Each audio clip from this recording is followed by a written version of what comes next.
James Lord says, welcome back from your holiday. Mate, I'm still on holiday. I'm just doing this stream to check if I still know how to do it, if I still know how to stream, if I still know how to work StreamYard. Fucking hell. This ain't a comeback. Don't call it a comeback. This is not a comeback. Trust me. I'll tell you all about it in a minute. I'll tell you all about it in a minute. So let me put this microphone in. Yeah, bit of random talk about boxing, depending who comes in. A couple of weeks ago, I think the day after watching the Okolie fight, I tested positive for COVID-19. I think the night after the Okolie fight, I'm blaming Okolie. I'm sure watching that absolute garbage card. Lawrence Okolie featured Maris Bradis coming out to the ring, dressing up as Super Mario. I mean, I'm sure that's what gave me COVID. But yeah, talk about a hard week. Imagine that, having to sit through a whole hour of Lawrence Okolie and then test positive for COVID afterwards. So tested positive for COVID. Please refrain from any political discussions about COVID in the comment section. You will get immediately banned for obvious reasons. But I'm just telling you, tested positive, and for the most part, I had COVID quite mild, so very mild. So it was what it was. But yeah, it's been a tough couple of weeks. We're just saying hello, really. Not really planning to do any sort of not planning to do any big videos anytime soon. I don't think there's a lot really going on in boxing. James Lord says it's better than living in Cricklewood. It is better than living in Cricklewood. Jesus Christ, I know those areas very, very well. Very, very well. Cricklewood, North London, Northwest London. I know Northwest London very, very well. So, I've been through. I've had the displeasure of being through Cricklewood a couple times. It is what it is. Oh gosh, here we go. We already started with the AJ's a bum comment. Fucking hell, give the guy a fucking break, man. Guy's fucking. The guy's a world-class operator, man. Give this guy AJ a break, man. Boxing's a bit of a joke at the minute, isn't it? Like, there's not really much going on, is there? Like, we had that awful Okolie main event. It was just fucking hell, just complete fucking arse. And then, there's just not really much going on. I mean, I guess we'll talk about the people in the comment section are already calling a bum before he's even begun. AJ, who's this guy going to fight? I swear to God, they're talking about Otto Wallin. Can you fucking believe this shit? Like, did I mishear? Or was I hallucinating during coronavirus? And I heard Eddie Hearn mention Otto Wallin as an opponent for Anthony Joshua. Fuck me. It's funny how times change, isn't it? Fuck me. Funny how times change. I remember when Otto Wallin was announced as a Tyson Fury opponent. Imagine the heat Fury got for that, but AJ might be fighting him. Well, there you go, games you love. Yeah, I thought Wallin was a bum. Apparently, according to the things you hear online, he's one of the front runners to fight Auntie. Can you believe this? Mind you, to be fair, you can see I've got Lord Michael Benson's Twitter page here to assist me with the boxing news. Some things never change. What did Anthony Joshua say today? He said he'll definitely fight somebody in the top 10. That's what AJ said. I mean, I personally don't care. Listen, I'll be honest with you, yeah? I'm at this stage right now with boxing. There's only 3 people I want to see get in the ring with Anthony Joshua, right? 3 people. These are the 3 people I want to see get in the ring with Anthony Joshua. Tyson Fury, Deontay Wilder, or Alexander Usyk. If it's not one of them 3 names, and to be honest, Joe Joyce would be entertaining while it lasted. But to be honest, didn't it? Like, the only 3 names I really want to see AJ get in the ring with: Wilder, Fury, or Usyk. If it's not them 3, I'm not really interested, to be honest. Joe Joyce wouldn't be too bad, but anything other than that, I'm not really interested, to be honest. Do you know what I mean? That's just, I don't know. How do you guys feel about it? Am I being a hater for saying that? I mean, I'm just sick of this fucking top 10 business. Do you know what I mean? This top 10, these steady top 10 opponents, man. I want to see AJ in the ring now with some killers or some master boxers. So for me, like I said before, obviously what's going on in Russia and Ukraine is horrible. It's very, very sad for Usyk and Lomachenko. Very, very sad for Usyk, who apparently is on the front lines in a minute. Apparently, Alexander Usyk's on the front lines in a minute in the Ukrainian army. I mean, Jesus. I mean, I hope nothing happens to Usyk. It's just what's going on in the world at the minute. It's kind of overshadowed what's going on in boxing, and we're now in a position where the unified champion of the world can't fucking fight because he's having to risk his life on a battlefield. I mean, it's fucking crazy, isn't it? Fucking crazy. So I'm just hoping for Alexander Usyk to return soon. Obviously, we'd like him to fight Anthony Joshua, but for me, yeah, it is what it is. Let me just, first ban of the night there. There we go. Yeah, it is what it is, isn't it? TMT says Joshua Wilder arguably still the biggest fight in boxing today. This would be a tremendous fight. I keep hearing Wilder's a bum, don't we? Every other week, Wilder's a bum. He's nothing. He's got no boxing skills. He's got no ability. All he's got is a right hand. Oh, he hasn't even got that much power anyway, as he showed in a Fury fight. His power's overrated. Chisora could beat Wilder. Didn't we hear stories a couple of months ago about Derek Chisora could fight Deontay Wilder? So if Derek Chisora can fight Deontay Wilder, then it'd be great to see him fight Anthony Joshua.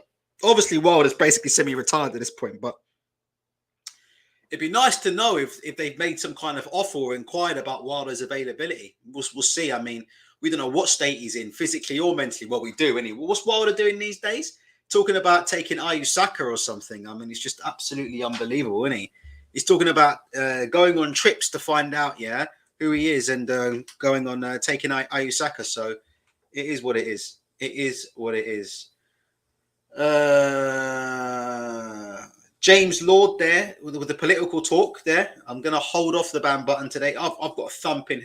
I bought a head guard today, and we've tested it out. So my head is absolutely thumping. Do you know what? Just putting on the head guard alone is giving me a headache.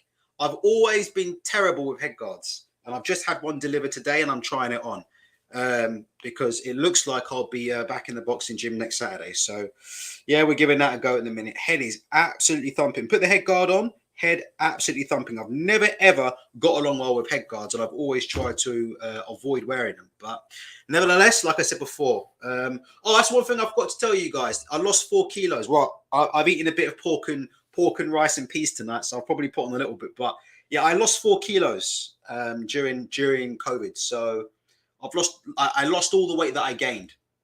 So that's why I'm back in the boxing gym. I'm not having to train to lose weight anymore because I've already lost most of it. So lost 4 kgs during COVID. So it is what it is. Yeah, Wilder wants to be in hip hop. Yeah, it is what it is, isn't it? It is what it is. But I'd love to see that fight. But yeah, if Anthony Joshua's not fighting Wilder, if he's not fighting Usyk, if he's not fighting Fury, who gives a shit, I mean, what do you guys think about the Joyce fight? If he can't beat Joe Joyce, if he can't beat Joe Joyce, I don't know what to say, really. If he can't beat Joe Joyce, we'd have to rethink everything we've ever thought about Anthony Joshua being this kind of borderline elite level fighter. That's my opinion. That's my opinion. That's my opinion. He's got to beat Joe Joyce. I mean, Joe Joyce hangs his chin out to dry. Joe Joyce puts his chin out on a silver platter and has no defense. And Anthony Joshua is one of the hardest punches in all the boxing. So he got to beat Joe Joyce. Then again, you know what? People like me, right? We talk about it being a foregone conclusion that he can beat Joe Joyce, and fair enough. But listen, he struggled. I mean, Usyk's a completely different fighter, but he got bullied by a cruiserweight and hurt by a cruiserweight. So listen, you're getting bullied by a cruiserweight, you're getting hurt by a cruiserweight. Can Joe Joyce hurt you? I still think Anthony Joshua will stop him. He has to. He'd have to stop him. You'd have to go with Anthony Joshua by stoppage. Joe Joyce leave that chin out on the plate too much. I don't care about the sparring videos. Have you seen these bullshit sparring videos that have been released? The sparring videos.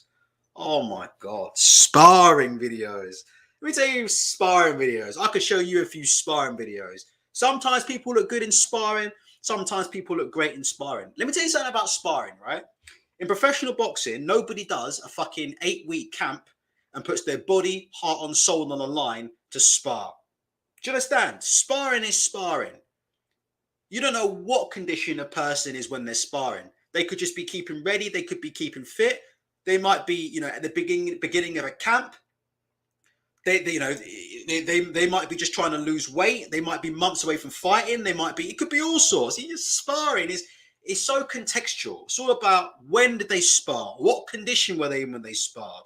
Do you know what I mean? And the sparring between Joyce and AJ, you could tell that was technical sparring anyway. They weren't going at it hammer and tong. And like I said before, look, I think Anthony Joshua will probably knock him out, but you can't draw too much from that sparring. That was clearly fucking mucking around, technical sparring. You know, Anthony Joshua does a lot of quote unquote technical sparring, yeah, down in that EIS, you know. You hear about that, Anthony Joshua does a lot of technical sparring down in the EIS. I wonder why that is. But you hear about that he does a lot of technical sparring. Let's put it this way. From what I've heard, in bits of media and random interviews and things, the EIS is like the Mayweather doghouse. Do you know what I mean? It's not like the Mayweather gym where you walk into the Mayweather gym for sparring and you don't even going to be coming home that night. Do you know what I mean?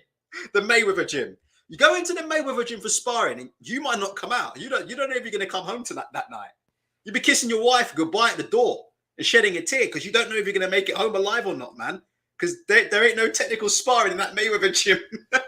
They're dogs. They are dogs, man. And I'm not saying that's a good thing. I mean, there's a lot of unnecessary head punishment that goes on in that gym. But when you step between the ropes, shout out to Jack Catterall. You know what? It's so funny. They were talking about resume and Jack Catterall's. I mean, we keep saying that resume has a place, but resume is not an indicator of who's going to win fights. Yeah, it's not the final indicator of who's going to win fights like people think it is. And there was all this talk about There was all this talk about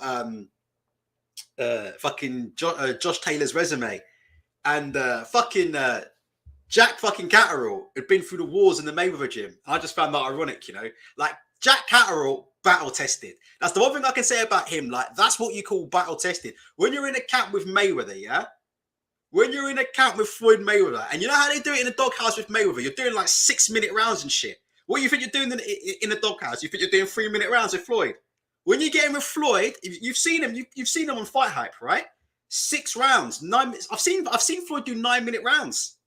9-minute rounds. And sometimes the sparring partners just can't keep up. They have to swap them out. 9 minutes is serious. That is serious. Richard says, ask Ashley Theopain about doghouse sparring. Hardly speaks straight, and that's not from having a lot. Yeah, they just batter each other in there. They just absolutely batter each other in there. So yeah, the EIS, from what I've heard in snippets in the media, is very, very different, yeah, to some of the sparring that goes on elsewhere. Let's put it that way. So wouldn't read too much, yeah, into Joe Joyce, Anthony Joshua sparring. It's not going to be the same as when they're wearing 10-ounce gloves. And listen, if Anthony Joshua can't get Joe Joyce out of there early, maybe it could be an interesting fight. But personally, Anthony Joshua would surely, it'd be like target practice, wouldn't it?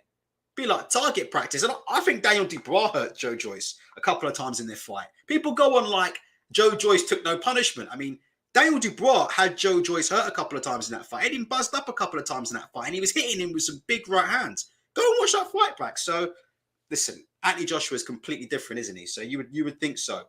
I think Dillian beats AJ. No chance, in my opinion. I don't see it, but that's me. I don't see that. I don't think Dillian beats Anthony Joshua at all. I think Anthony Joshua gets him out of there in a couple of rounds, and I stand by that.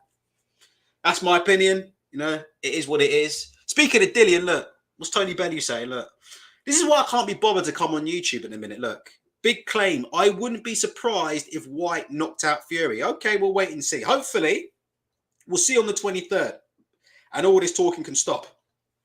I just hope they both turn up in the ring. But yeah, I wouldn't be surprised if Whyte knocked out Fury. Anything can happen in a boxing ring. Anything can happen in a boxing ring. But no, Boss A, I would pick AJ to spark Whyte out cold. Without any question. There wouldn't be a question in my mind. If Anthony Joshua is at the stage in his career where he can't beat Dillian Whyte and he can't beat Joe Joyce, then maybe he's not the fighter that we thought he was. One sec, let me just do a fart. Games You Love says Eddie been hinting that he won't. What's going on with this? We know the Joe Joyce fight happening. Does anybody know who is the front runner? I tell you what, who else they're talking about? They're talking about old man Ortiz as well, aren't they? Versus AJ. Listen, 2-3 years ago, that would have been a fucking great fight. Ortiz versus Anthony Joshua. Would have been a great fight. Because I think Anthony Joshua hits hard enough to, I think Luis Ortiz hits hard enough to put Anthony Joshua in serious trouble. That's my opinion. I think Luis Ortiz hits hard enough to put Anthony Joshua in serious trouble if he lands clean. But if you look at him in that Charles Martin fight, legs look gone to me. Legs look absolutely gone from Luis Ortiz. I'd expect that to be another early knockout from Anthony Joshua. I mean, he's struggling to take punches and stay on his feet against Charles Martin, but the feet just looked all over the place. Some of the shots weren't even that concussive. It just looked like his legs had gone. It was very, very strange from Luis Ortiz. So maybe after 150 years, age finally catching up with Ortiz. But let me tell you, a couple of years ago, that would have been a great fight to watch. Ortiz versus AJ. But anyway, it'd be funny if it's Wallin Ortiz, wouldn't it? Be a lot of backtracking going on, wouldn't they? There'll be a lot of backtracking going on if it's Ortiz or Wallin. These are the guys that were called bums for the last 3-4 years. Old, useless bums. It'd be funny to watch the usual suspects start hyping them up once they get in the ring with Lord AJ, with King Super Chat AJ. Craig Longdon says no phone in. Absolutely not. The last thing I want to do with this headache is talk to anybody right now. Just pop on in to check that the stream still works. We're not doing anything major on this show. If anybody wants to talk about anything, we can talk about it, but not doing anything major. Not calling it a comeback. I don't make any money from the YouTube game. I recently got a pay rise at work. I can't believe it. You wouldn't believe it. I got a pay rise and I got a bonus for sitting at home for the last 12 months, watching YouTube and playing a certain first-person shooting game on Steam. So for playing milsim games all year and for streaming live on YouTube and for other things, I was given a pay rise and a bonus. So it's about time I stopped taking a piss and started taking my job seriously, because they do look after me at my workplace. I couldn't believe it. I had my appraisal and they said above expectations. I'm like, oh my God. I think it's just because I get along so well with the managers.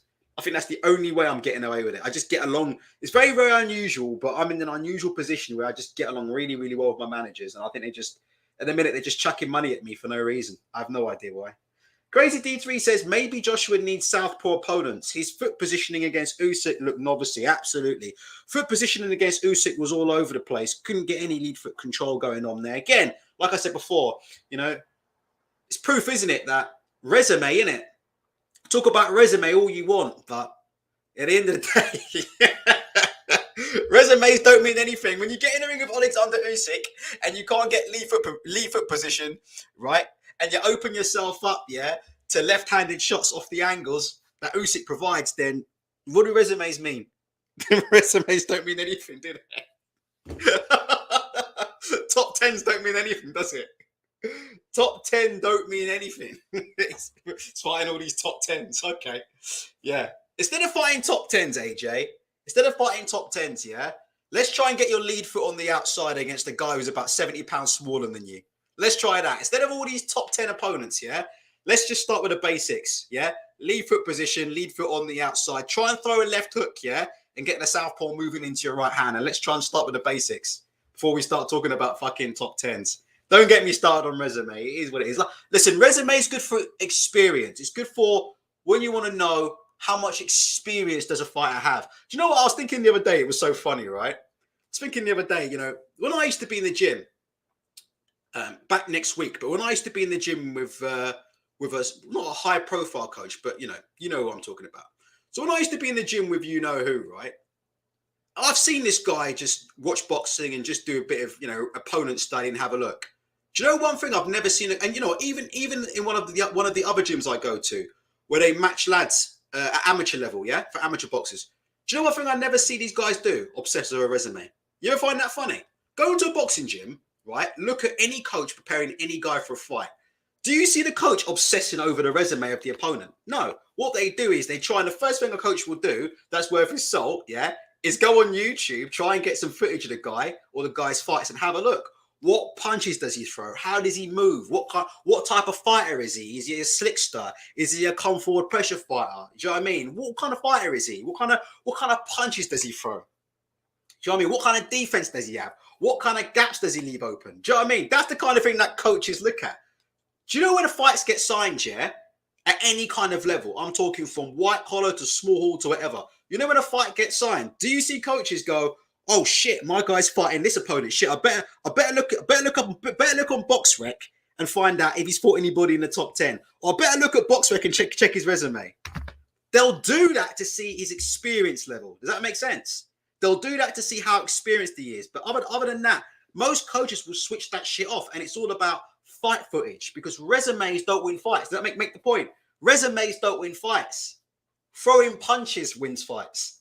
Do you know what I mean? That's why a lot of boxing coaches don't spend a lot of time on BoxRec, or they don't spend a lot of time going, oh, Josh Taylor, his last X amount of opponents have been unbeaten and won 150-0, or Anthony Joshua's fought X amount of opponents in the top 10. Professional boxing coaches don't care about that. They care about what punches does he throw, what gaps does he leave open, what shots is he vulnerable to, what type of fighter he is. And then they start building a camp, yeah, and building off, but even like things like pad work, sparring, as we know, sparring partners, things like that. They're not predicated on BoxRec and resumes, are they? They're predicated off styles, man. Sorry. I don't get it. I don't get it. I really don't. For the life of me, I just don't understand it. But it is what it is. It is what it is. When I go to the gym next week and get smashed to pieces, yeah, then maybe I'll change my mind. Maybe I'll come back and blame it all on resume. Harvey Chan says, when Eddie says AJ will fight a top 10, he means one of the top 10 organizations' rankings. Dempsey McKean is in the IBF top 10, recently signed by Matchroom and also a southpaw. I don't know what to say to that. What can I say? What can I say? I don't know what to say to that, man. I don't know what to say. I don't know what to say to be honest about it. I mean, this whole resume thing, I just think it's bizarre. But like I said, AJ's the one who started it. He's the one who started talking about his own resume and how many top 10s he fought. So I suppose he's got to continue it on, I guess. It is what it is. It is what it is. Hello, George C. I hope you're well. Oh, won't be here for long. Just popping in. Nothing major. There's nothing major going on until the 23rd of April. So we'll see what happens after the 23rd of April. That's it. There's nothing major happening until the 23rd of April. I'm living life as a civilian, away from YouTube, away from social media. I've been trying to encourage Shevin to use less social media as well. He's currently on holiday. So the two of us are just disappearing. We're just doing a disappearing act, like a Tony Bellew. We're just disappearing. You know what I mean? We just want to disappear. We just want to disappear. If anybody wants to ask any boxing questions, feel free. Oh, yeah. Everyone wants to talk about, are you watching Avanesian? No, I'm not. No. I've got better things to do than watch Avanesian. Absolutely not. I couldn't give a toss. What was I going to say? Khan won't retire. That's a little bit of our boxing news. If anybody still gives a shit. Let me see if I can find something on that. He won't retire. Can you believe this? According to Ben Shalom, he wants to continue fighting. Kelbrook rematch or no Kelbrook rematch? Can you fucking believe this shit? This guy won't retire. Boxing promoter Ben Shalom has said it's his understanding that Amir Khan will not be retiring following his defeat to Kelbrook. How do you guys feel about a Brook and Khan rematch? I don't know what's going on with that. It's a weird one. It is what it is. But, yeah. Khan has to retire, in my opinion. It is what it is. Do you know what? I will say one thing. It's quite funny, isn't it? Because in some of the calls we did, some of the call-ins we did in the run-up to Khan and Brook, what did we say? We said, who would be more affected? Who would be more affected by the loss? Brook or Khan? And everybody said Brook. If Khan loses, Khan won't care. But it looks like Khan's taken that loss pretty badly, innit? Doesn't it? Looks like Khan's taken that loss pretty badly, isn't he? Like, he seems to want to have another crack at it. So maybe it wasn't just all about the money. Maybe Khan's pride got damaged as well by that loss. It was what it was. It was what it was. He feels like he got perhaps his camp wrong. That's up to him. I don't think the rematch is viable right now, but he wants to continue. So Khan thinks that he got his camp wrong. Listen, you could put Amir Khan through. You could put Amir Khan through every single camp on earth. He won't beat Kelbrook. Simple as that. He won't beat Kelbrook. Kelbrook's just a bad style matchup. Simple as that. Kelbrook's Kell Brook is just a bad style matchup for him. Kell Brook was a bad style matchup for him from the get-go. That's why the fight took about 10 years to happen. Kell Brook's the bad style matchup. Like I said before, Khan's had great achievements, better resume for whatever that's worth. But like I said before, you saw how much Khan's resume mattered when he got in him with Kell Brook. His resume didn't matter a thing. Bad style matchup. Kell's got all the tools to beat Khan. All the tools. He's got the punching power. He's got the size. And he has the timing. And you know what they say about timing and speed? Timing doesn't always beat speed, but timing is very, very capable of beating speed. And Kell Brook's one of the best timers of a punch in the business. Will Shane Mcguigan make a difference to Joshua's style or tactics? I'd have no idea, mainly because I've never trained with Shane Mcguigan or met Shane Mcguigan or been in the same gym as Shane Mcguigan. So I have no idea how Shane Mcguigan would affect Anthony Joshua. But there seems to be a lot of people on the internet who also haven't trained with Shane Mcguigan, who seem to know a lot about how he trains, apparently. They seem to know all kinds of stories about what he does in the camp, what he asks fighters to do, you know, how he trains fighters. It's amazing what goes on online. It's amazing. I've never seen anything like it. It's like these guys are telepathic. They've never been in a boxing gym, but apparently they all seem to understand or know how these coaches train. So they all seem to know what will happen if fighter A goes to trainer B, because apparently they've all been in camp with these guys. I've never seen anything like it, really. I don't know. It is what it is. Maybe when I go down boxing gym on next Saturday, I'll I'll bump into a few of them on Saturday. It's strange, isn't it? It's these people we seem to know. No, Shane Mcguigan's the best coach in England. He's a brilliant coach. Okay, tell me, have you done a session with Shane Mcguigan? Have you ever met Shane Mcguigan? Have you ever been to the Mcguigan gym? Have you ever seen Shane Mcguigan conduct a training session? So where is this opinion coming from? Where is it coming from? Are you basing that opinion of seeing Shane Mcguigan give instructions in a corner on Sky Sports for about 5 seconds? Is that what we're seeing, yeah? Is that how people are judging trainers? I think it is, isn't it? I think people see 5 seconds or 10 seconds of them in the corner with a microphone in their face on Sky Sports. And then all of a sudden, oh, he's a great trainer. Oh, no, he's a bad trainer. Based on what? Based on what? I don't know. Do you think what I'm saying is a controversial comment there? Yes or no? I don't know. Personally, I don't understand how people, and I'm just saying in general, genuinely, and I'll leave it at this and I'll move on. I don't understand how somebody who's never ever put gloves on or been in a gym or done a training session can tell you who's a great trainer and who's not. That's my honest opinion. It's just, think of the concept of it. It's like me telling you who's a good surgeon and who's not a good surgeon. Don't go to that surgeon. He's terrible. No. Don't go to that surgeon. He's fucking awful. Well, how do you know, Ultra? What's your expertise? Are you a surgeon? No. Okay. Do you have any medical training? No. Okay. Right. You have a degree in gender studies. Okay. But then you think you're qualified to talk about who is good in a completely different profession that you have no experience in. It makes no sense. I don't understand it. As you can see, this is what happens when I go away from YouTube, right? For weeks on end. I come back and I don't get it. Yeah. Spotless Leopard says they're blue bottles who sit on the gym wall taking notes on a tiny pad. Listen, send me down to the Mcguigan gym. I will do a session with Shane. I'll talk to him and I'll try and find out what his philosophies on boxing are, how he likes his fighters to fight. And then I could give you an opinion on if he's a good trainer or not. I can't give you a good opinion on Shane Mcguigan based on 5 seconds of footage of him chatting in the corner. That's just stupid. There are some other coaches where we've seen patterns and things that have been going on. So there have been some certain other coaches where we've seen lots of fights. We've heard a little bit of insight from fighters and things like that, where we can start to form a bit of an opinion maybe. So someone like Joe Gallagher, I think there was definitely a trend here involving Joe Gallagher sending fighters into fight with a real lack of head movement. Real lack of head movement. And he would have guys that would just walk in and sit right in the pocket with their head straight on the line. Guys like Corolla and Quick were quite famous for doing that. So look, some trainers,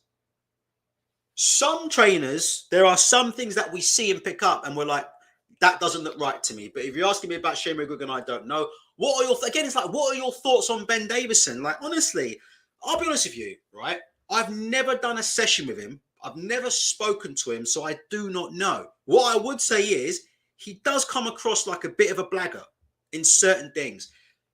When he's talking about boxing, sometimes Ben Davison, right? What you'll find out is when people are really knowledgeable about a subject, sometimes they'll try to simplify it. And when people sometimes aren't very knowledgeable about a subject, but they try to make you think they are very knowledgeable about a subject, they'll overcomplicate something and they'll over-technicalize something. And sometimes maybe Ben Davison is a little bit guilty of over-technicalizing, if that's even a word. But I'm sure you guys understand what I mean. Maybe sometimes he's guilty of coming out with certain catch words and phrases and things, and he does try and put himself over. Having said that, listen to me, right? And I'm being honest with you. So you say Lee Wood versus Colleen is in what's his name? Wood versus Colleen.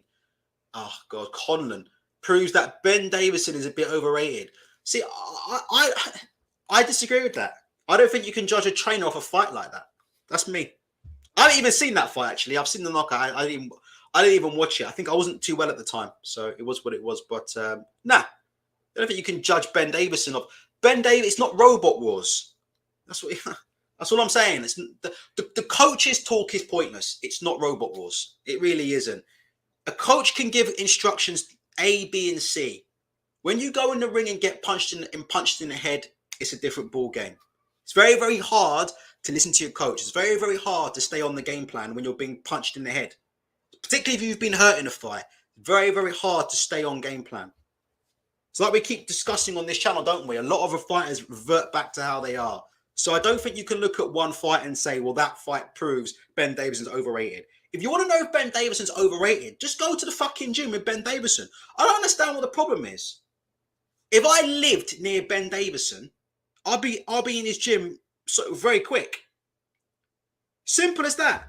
I'm telling you, if I lived near Ben Davison, I would be DMing him saying, Ben, can I have a session with you one-on-one? I don't mind paying. Or can I have a chat with you? Or can I pop in? It's not a problem. Just go in and find out and speak to the guy, or speak to him and find out. But we don't see what goes on in camp, right? I just think the whole thing's bizarre. It's bizarre. This trainer thing is absurd. Was born when coaches started to put themselves in the limelight. I think people act like these boxing coaches are like jockeys in horse racing. Do you know what I mean? It's bizarre, isn't it? At the end of the day, it's the fighters. It's the fighters. Unless you're listening to Anthony Joshua. What did Anthony Joshua say about his loss to Usyk? He lost because of a bad game plan from his trainers. All right, we'll see. Let me tell you something. When I go boxing next Saturday and I get dropped again, yeah, or I get put on the floor, trust me, that's got nothing to do with a trainer or my trainer. That's me. That's my fault. That's got nothing to do with a trainer. That's got nothing to do with Ultra's trainer, or that's got nothing to do with Ultra's game plan. Because when you're in the ring getting punched in the head, 9 times out of 10, you know what's going wrong. Simple as that. All this bullshit about, coach didn't give me the right game plan. What was the game plan? And I'm a product of the team. It's all fucking bullshit. Go in the ring, take a punch. Simple as that. You'll find out very quickly. A coach can tell you to do this and do that until the cows come home. When the pressure's on and you're getting hurt in the ring, it's very, very hard to do that, man. All right, let's finish up. I think it's 33 minutes is nearly enough. Let's have a look. Carl Froch. I just think Carl Froch is a fucking disgrace. I think his comments about Amir Khan are a fucking disgrace. I've liked Carl Froch, but as a person, he's fucking odious, isn't he? I'm just being honest. Like as a personality, he's odious. And he also believes the earth is flat. So he's not in a position to laugh about anybody. This man thinks the earth is flat. Listen, next time he's on IFL TV, someone just ask Carl Froch, is the earth round or flat? Just ask him. Carl Froch. Ask him and his brother Lee. Carl and Lee. Is the earth round or is the earth flat? Simple question. Before he starts laying into Amir Khan and taking the piss. Because, listen, man. Khan showed heart in that ring. And for Carl Froch to turn up in the interview afterwards on IFL TV laughing at the dude and the way he was laughing and having a giggle. I just think the guy's a fucking joke for doing that, you know. Listen, at the end of the day, like, Carl Froch, yeah, is one of the greatest fighters Britain's ever produced. But don't let the fucking 80,000 George Groves thing get to your head, man. George Groves in front of 80,000. Let's just put the George Groves thing into perspective. Was George Groves a world-class fighter? Yes, he was. Was George Groves a hard puncher? Yes, he was. Listen, George Groves got absolutely battered around the ring by Badou Jack when they fought. I know that was a split decision, but I didn't ever see that as a split. When he got beaten by Badou Jack, I thought George Groves on the verge of hitting the canvas actually, and he's on the verge of being stopped a couple times in that fight with Badou Jack. I thought he took a lot of body punishment, to the body. Looked very, very uncomfortable in that fight. So, like I said before with George Groves, look, George Groves was a world-class opponent, absolutely. But come on, it's not like, you know, the way Froch goes on sometimes, it's like he fucking beat an all-time great in front of 8. Do you know what I mean? Like, the way Froch goes on is like he beat Julio Cesar Chavez or something at Wembley Stadium. Mate, you beat fucking George Groves, man. You beat George Groves after you got a fucking gift decision the first time around with your mate Hal Foster. So, come on, man. Enough's enough of this stuff, innit? Enough's enough. It is what it is. Boran says, when you've got iron balls the size of melons, you lose your filter. Look, Froch is... I never question Froch is who he's fought, when he's fought them. I always get criticised. I think Carl Froch was a more meaningful champion than Joe Kawasaki. Because Carl Froch fought pretty much everybody he could fight in their primes, pretty much. Give or take a couple of names. And he was fighting guys in their primes. Jumped in the Super 6, away from home, whatever. Carl Froch was fighting guys in their primes. Whereas Kawasaki and his little WBO reign of terror, for those of you who are into resumes, go and look at Joe Kawasaki's WBO reign of terror. For those of you who love to tell me resumes, the be-all and end-all of boxing. And so I've got a lot of time for Froch in terms of what he's achieved in the boxing ring. But for me, there's no excuse for kicking somebody when they're on the floor, when they're at one of the lowest moments of their career, and they're saying that they don't have it anymore. That's what Khan said. He said he don't have it anymore, and he's considering retirement, yeah? And for Froch to come out basically and take the piss and laugh at somebody after taking a loss like that, I just think it's a disgrace. And that's all I'm going to say about Carl Froch. But I think Carl Froch is the last person that needs to be throwing stones. Ask Carl Froch about what shape the earth is. Ask him. Kugan Cassius. Go and ask Carl Froch what shape the earth is. Because at least Amir Khan knows the earth is round. Amir Khan might have his own problems, but at least Amir Khan knows that we live on a round earth. Fucking hell. Boxing is just full of snakes, man. I tell you, from top to bottom, I've had a few chats with people in boxing since I've been away, yeah? Because I'm away, but I'm away from YouTube, but I still have a few chats with a couple of people in boxing. Boxing is just full of snakes from top to bottom. It really is, man. I tell these people, man. Do you know what I mean? There's only a few people in boxing that I can actually talk to because they are just fucking absolute snakes. Let's have a look. Londoner in the Sticks says, so AJ said he lost Ari a bad plan from his trainers, but he was looking to go into the Usyk rematch when it was on with the same said training team. Well, I don't know if it's the same training team. Angel Fernandez is now running camp. Now, let me tell you about Angel Fernandez. Obviously, I'm not going to drop names, but there's somebody that would know if Angel Fernandez is a good coach or not. So we'll see. I know somebody that's on very good terms with Angel Fernandez. And I've heard good things about Angel Fernandez for years, actually, by the way. For years. He's been on the circuit for years as an assistant, helping fighters out, and British fighters, being an assistant to certain British fighters, being in their camp, helping them out. Angel Fernandez has been around for a long time. I've heard a lot of good things about him, actually. But we do know somebody who's on quite good terms with Angel Fernandez. So he's somebody that I could get a bit of an insight into how he trains, how he trains, how he thinks about the sport of boxing, that kind of thing. That could be a person where eventually we could start to actually build a mental picture of, are they suitable or not? Are they good or not? Do we agree with them or not? Etc. etc. But yeah, the same team. I mean, he's got Angel Fernandez. Who else has he changed? That's actually quite a good point. The more I think about that, the more that's quite a good point, isn't it, about AJ? I'll tell you one thing about what I've noticed since I've been away. And I will be going away again because, like I said before, there's nothing going on in boxing. There's no reason to continuously make videos when there's nothing going on in the sport of boxing, really. We'll see what happens after April 23rd. We'll see if there's anything to talk about after April 23rd. But it's funny, isn't it? Like, do you think Anthony Joshua fans are quite relieved that Usyk isn't able to fight AJ? It looks like because of the Ukrainian war. I could be wrong, but it looks like there are a couple of Anthony Joshua fans that are quite relieved about it. You know, I've seen a few tweets on Twitter basically saying, right, if Usyk, what somebody said on Twitter, right, because Usyk can't fight, right, take the belts off Usyk, give them to AJ, and then when Usyk's ready, he gets the rematch with AJ. I'm not even joking. That's what I see. A couple of people say that on Twitter. I see that a couple of. Oh no, King, you got to go because you haven't given us the sparring video, King. There's no sparring video, bro. We've sat here waiting, bro. We sat here for 2 hours during the Lawrence Okole fight, waiting for your shadow boxing video, and we never got your shadow boxing video. And we sat here for 2 hours waiting for it, and you cussed me out, and you cussed me out so bad talking about charity boxing matches. And we never got your shadow boxing video, and it's been fucking 2 weeks, man. So sorry, man. Sorry, King, but it's a rap. It's a rappity rap, man. It's a rappity rap, man. I don't do charity fights, but I'll be down in the gym next Saturday, man. Do you know what I mean? Forget all this YouTube talk. It's nonsense. But do you know what it was? Yeah, a lot of these AJ fans. What are they saying? They seem to be quite relieved, don't they?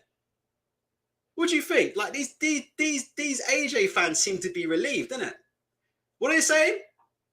Give the belts, give the belts to Usyk. What are they saying? Give the belts to Usyk or something. Give the belts to AJ. That's what they were saying. Give the belts to AJ, and then AJ has to fight Usyk in a rematch. Really? I didn't know that's how boxing works. Maybe it is. I don't know. Oh, it's a bit odd, isn't it? It's a bit odd. I don't know. They seem quite relieved. To be honest. I'll be honest with you. I think Usyk is the first opponent where I think Anthony Joshua fans genuinely, I wouldn't say they don't think he can win, but I think like Usyk is the first opponent that Anthony Joshua's been in the ring with, right? Where Anthony Joshua fans, you can kind of see it where they kind of know, look, well, it's a tough ass. Do you know what I mean? You can see it in them, like they know it's a tough ass. I could be wrong, but I think a few of them are quite keen to see. I think a few of them are quite happy that he's going to get an interim fight. Let's put it that way. Is that a fair comment, or is that an unfair comment? What do you guys think? Is that a fair comment, or is that an unfair comment?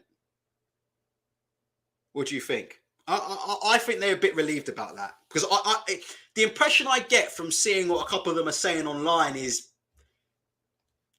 it doesn't matter what his fans believe, right? It matters what happens in the ring. But I'll be honest with you, it's the first time I've ever seen Anthony Joshua, right,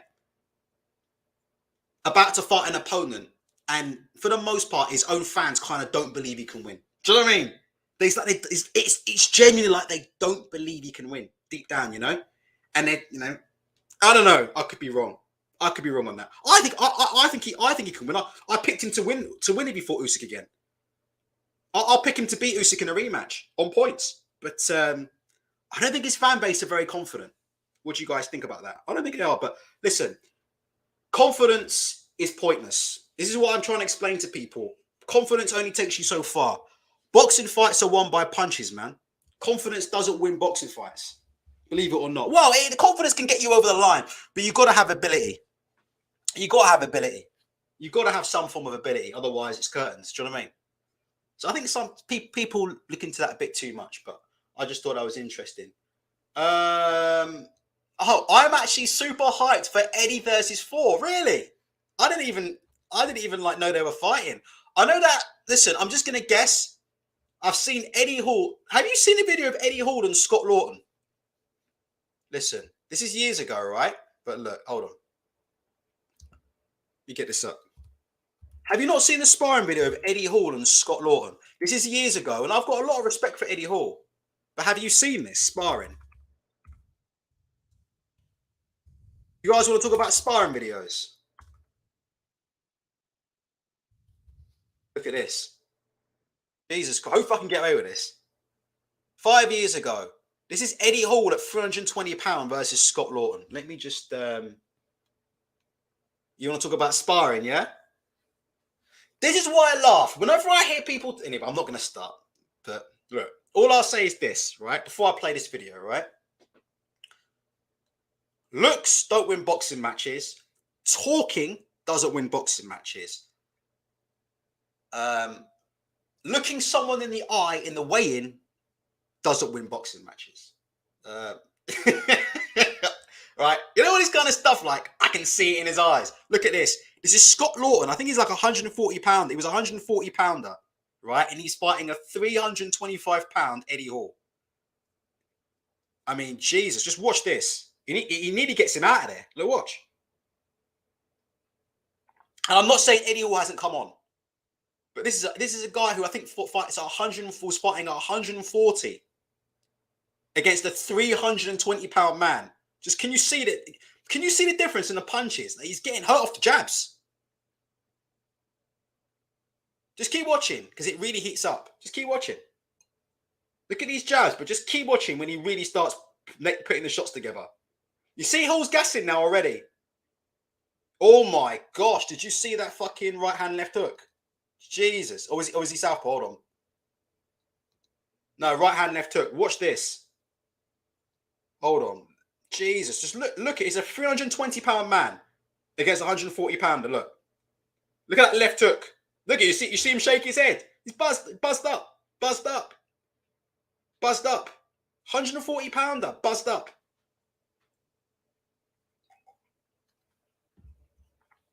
That's the reality of what happens in boxing rings, you know. There's a lot of people get a bit confused.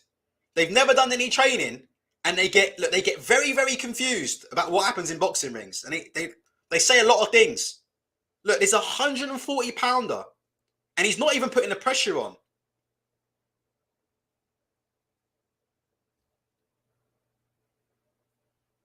Let's keep watching it. The size difference is massive. Look, do you see that little... Look, there you go. He nearly went. Did you see that? Left hook to the body. He nearly went off a right hand left hook to the body. Watch. Right hand left hook to the body. He nearly goes. Look, what? Do you see that? Oh, my God. Just look at that right hand. And like I said before, who's the one who...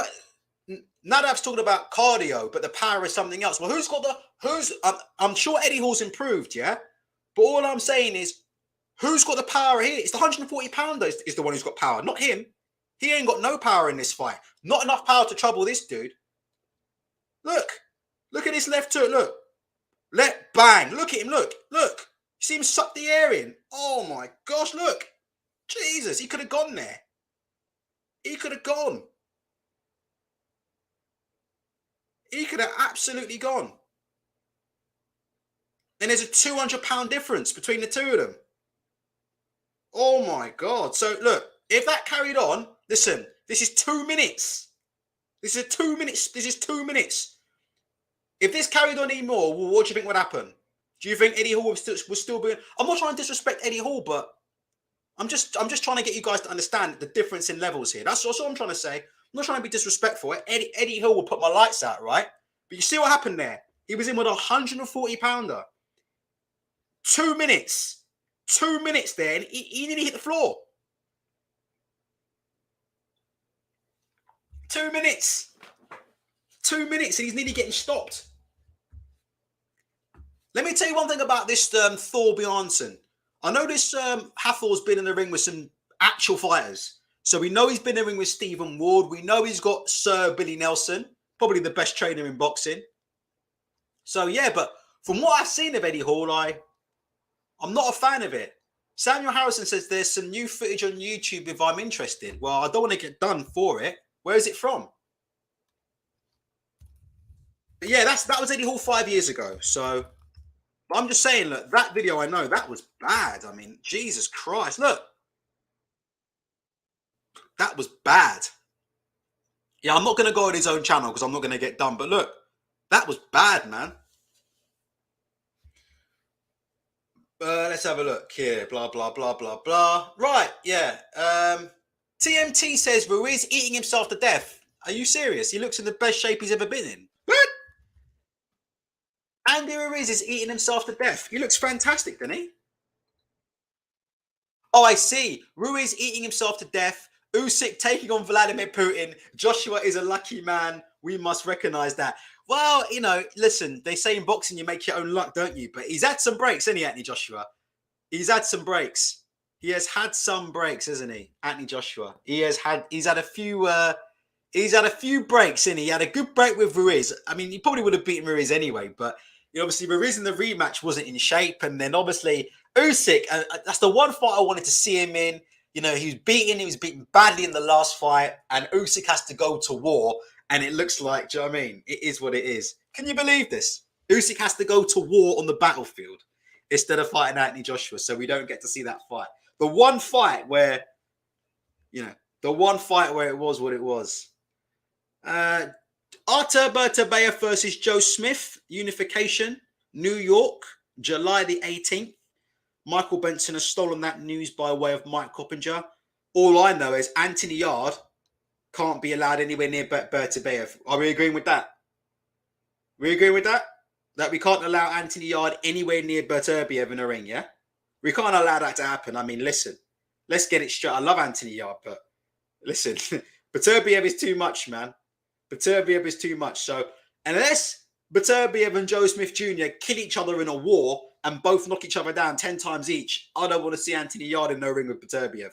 I'm hoping Beterbiev will be good enough to just give these belts up and let Yard win a world title, because you can't let Anthony Yard get in a ring with Beterbiev, because we're just talking about two completely different levels of human being and boxer. Jesus Christ. Anthony Joshua, when's the next fight? It's actually happening soon. I don't want to say too much, but yeah, the fight's happening soon, and I pray it's the rematch. I won't fight anybody outside of the top 10. Bullshit. Bob Aram is saying that Lomachenko versus Kambosos can still happen if Lomachenko is allowed to leave Ukraine and train. Yeah, exactly. Yeah. Yard Canelo vacant belt. Well, yeah, you know, I'm hoping that Canelo will I'm just hoping these guys leave Yard alone and let him get a title, basically. I'm hoping Beterbiev and Canelo just leave Yard alone. They've won enough belts in boxing, man. Leave Yard alone and let Yard become a world champion, and then let him defend it against Lyndon Arthur in a rematch. Yard versus Arthur 3, this time for a world title. Time to settle the score. But we can't let Beterbiev in the ring with Yard. And if Frank Warren wants to do that, I have to be honest with you. I know I'm on the Frank Warren payroll, but I'm still going to call that a mismatch. I don't give a shit. Kovalev was completely different, because Kovalev had been knocked out in 2 of his last 5 fights, I think, when he fought Yard. The Kovalev situation was completely different. Kovalev had been knocked out in 2 of his last 5 fights. He was clearly on the decline, and the other belts were held by Beterbiev and Gvozdyk. So that was the time for Yard to go for him, and it nearly worked. Yard nearly got him out of there, and it nearly worked. But Beterbiev, no, that can't be allowed to happen. I'm very, very happy to keep Frank Warren. I'm very, very happy for Frank Warren to keep Anthony Yard on them copper box cards, fighting tomato cans. Simple as that. Hey, hold on, didn't I ban you, Nadav? I've banned you like 100 times. There you go. Take another ban. There you go. Banned you like 100 times, and I just forgot. You know, it's like, yeah, hold on a minute. Didn't I ban you when I was on here before? Yeah. So you're back under a new account, so I'll block that one as well. So you have to create another one now. Let's have a look. Volta's bringing up Dave Allen. Dave Allen's a clown. It is what it is. That's what happens when you trust Eddie Hearn. Simple as that. Simple as that. Dave Allen's still waiting for that price match. Eddie Hearn did an as the price match on Dave Allen, didn't he? What did he say? Don't fight Daniel Dubois for 300k. I promise you, in your next fight with me, you'll get 300k. Isn't it? Isn't that what Eddie Hearn told Dave Allen? He said, don't take the fight with Dubois for 300k. I guarantee you'll get 300k in your next fight with me. And then offered him a third of it to fight you, Fury. That's what you get when you trust Eddie. You see Eddie as well. See how slimy he is. You see his little video with him and Frank Smith. Eddie Hearn. And people are saying, oh my gosh, Eddie Hearn can box. Let's see him with Frank Smith. Yeah, Eddie Hearn's really good against a completely overweight Frank Smith, who's got no boxing ability whatsoever, and who's not his size. Have you ever noticed that the only time we've seen Eddie Hearn throw any punches is against people who aren't his own size? Eddie Hearn is like 6'5", right? Eddie Hearn is 6'5". How tall is Frank Smith? People sending me videos online of Eddie Hearn. Oh my gosh, Ultra. I have to say, Eddie Hearn's pretty decent. Yeah. If you put me in the ring, right, with somebody who was 5 foot, literally, if you put me in the ring with somebody who was 5 foot and we only did body sparring, yeah, I guess what? I'll look pretty good. If you put me in the ring with somebody who I'm about fucking 5 weight classes above and about fucking a whole foot taller then yeah, absolutely, mate. I'll look good against them in a body spar.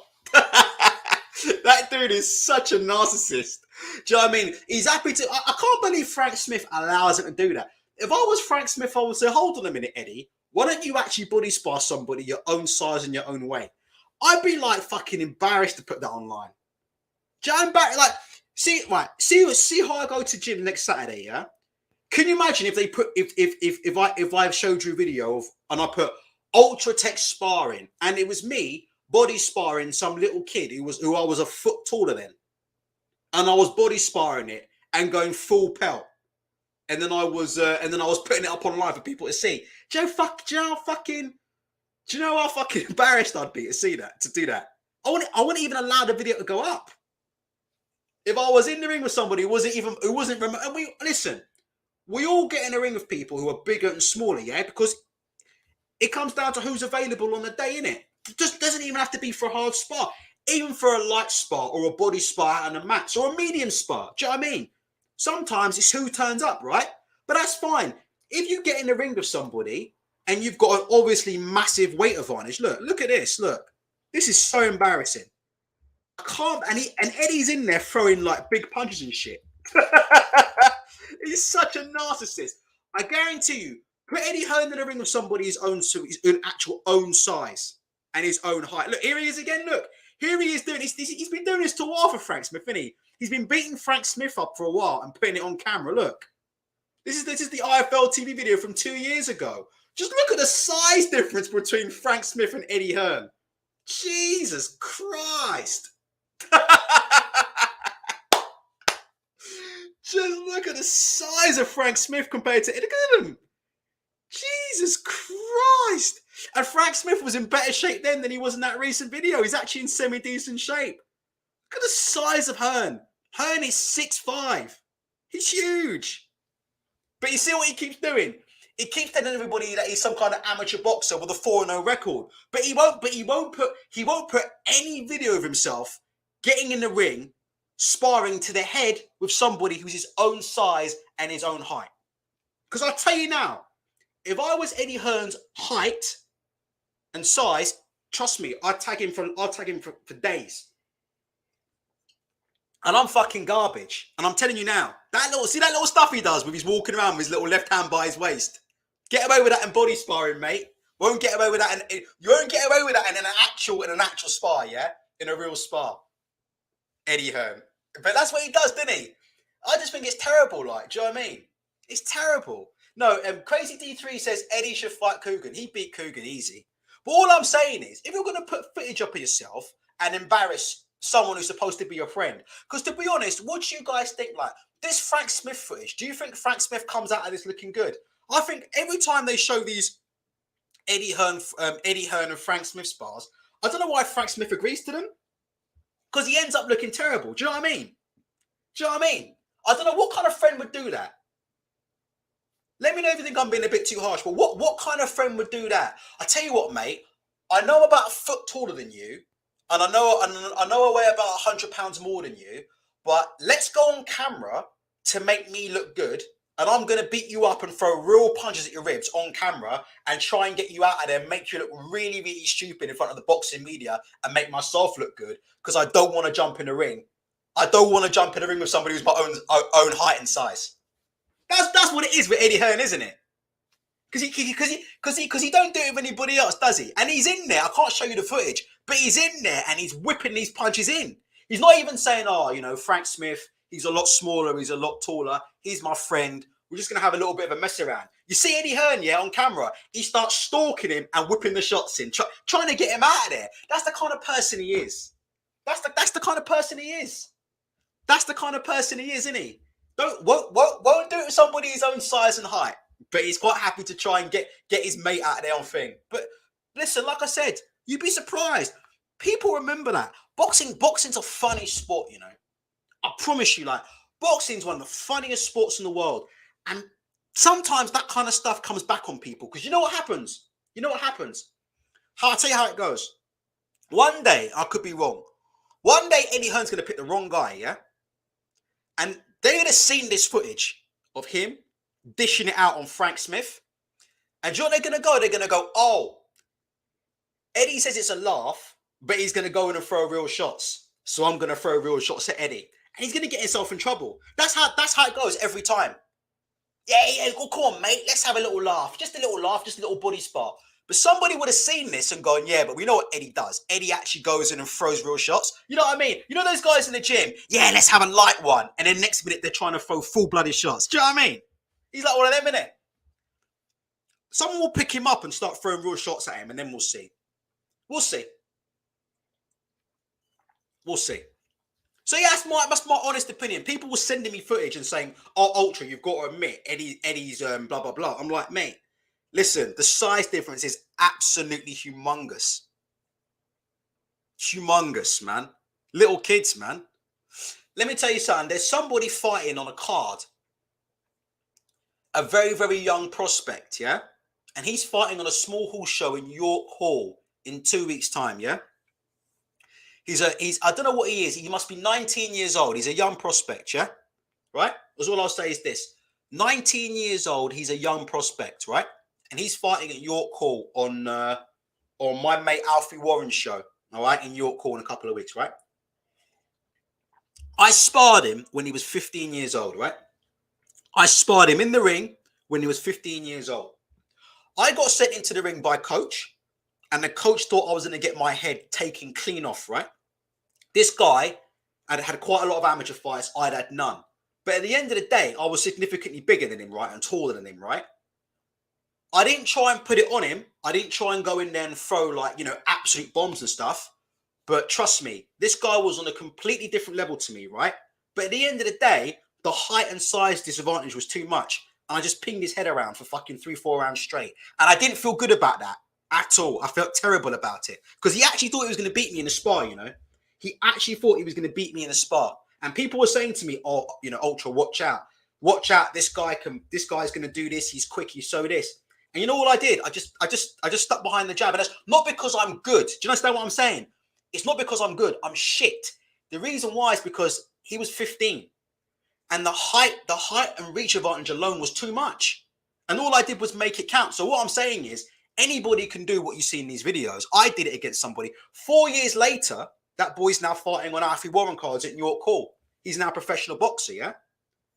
And obviously, if he sparred me, he'd lift my head clean off because he's bigger and he's got the height and reach. But when someone's taller than you and got long reach, that is very, very hard to overcome. No matter, that's the point I'm trying to make. No matter how good you are in boxing, if somebody's that much taller than you and got that much reach, it's very, very, very hard. Very, very hard to overcome. Height and reach.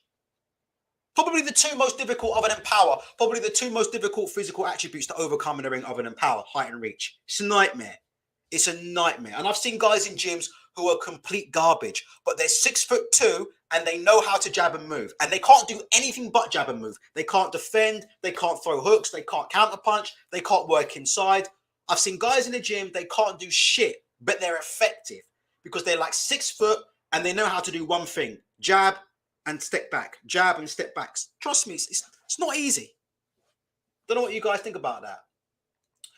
Frank Warren dissed Conor Benn saying he dodged Avanesian. I think we all know that Conor Benn and David Avanesian won't be fighting anytime soon.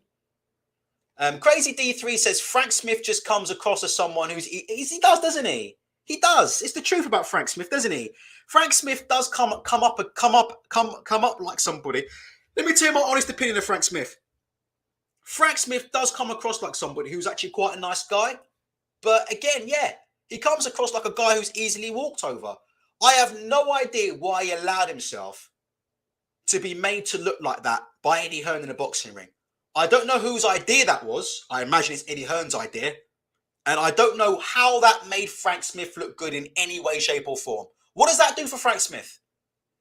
You've made him look like a pussy in front of 153k views on IFL TV. He's overweight, he's wearing a ponytail, and you've gone in there as his mate and you just tried to beat him up in front of everybody.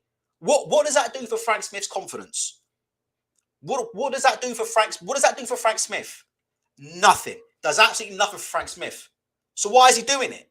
Why is he doing it? Because his so-called friend Eddie asked him to. Let me tell you a story. Friends don't do that. Do you know that? Friends don't do that. That's my opinion. Let me know if you think I'm right or wrong, but friends don't do that. So I'm a bit annoyed about that video because I think it says a lot about Eddie Hearn as a person. Friends don't do that to you. When they know they're that much bigger and that much taller. Come on, mate, let's go. Do you ever have those mates who pretend to be your mates? And then when girls get involved, they start trying to take the piss out of you. Do you know what I mean? We all know back in the day. You know those mates, those quote-unquote mates, these guys. They'd all pretend to be your mate, yeah? And then whenever girls were around, remember when girls started coming around, they start taking the piss out of you trying to look good in front of the girls.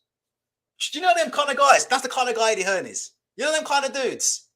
They're best friend. They're all your best mate, aren't they? Behind closed doors, they're your best mate. They're texting you. They're telling you all their troubles. All you're my mate. And as soon as a bird gets involved, they'll be like, yeah, see that Ultra? Yeah, he's a dickhead. Yeah, that Ultra's a fucking dickhead. Yeah, yeah, Ultra, you're a dickhead. Do you know what I mean? You all know the mates I'm talking about. You all know the mates I'm talking about, those mates. Soon as females get involved, they start putting their own friends down to try and look good in front of the females. That is Eddie Hearn 101. That's the kind of move that Eddie Hearn pulled there on Frank Smith, on his own mate. Didn't even take it easy on him because he was a smaller guy. Fuck me, man. Frank Smith needs to evaluate his life lessons, you know. This is what I'm saying. Like, Frank Smith has a lot of money, but let's be honest. Look, let me tell you one thing about, and then we'll go.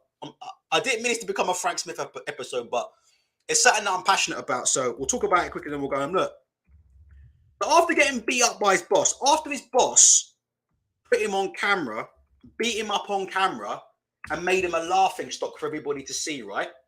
Look at this, look at his bird, Emily Eubank. He goes on 24 minutes on IFL TV with Emily Eubank, and she cusses the living fuck out of him for fucking half an hour straight.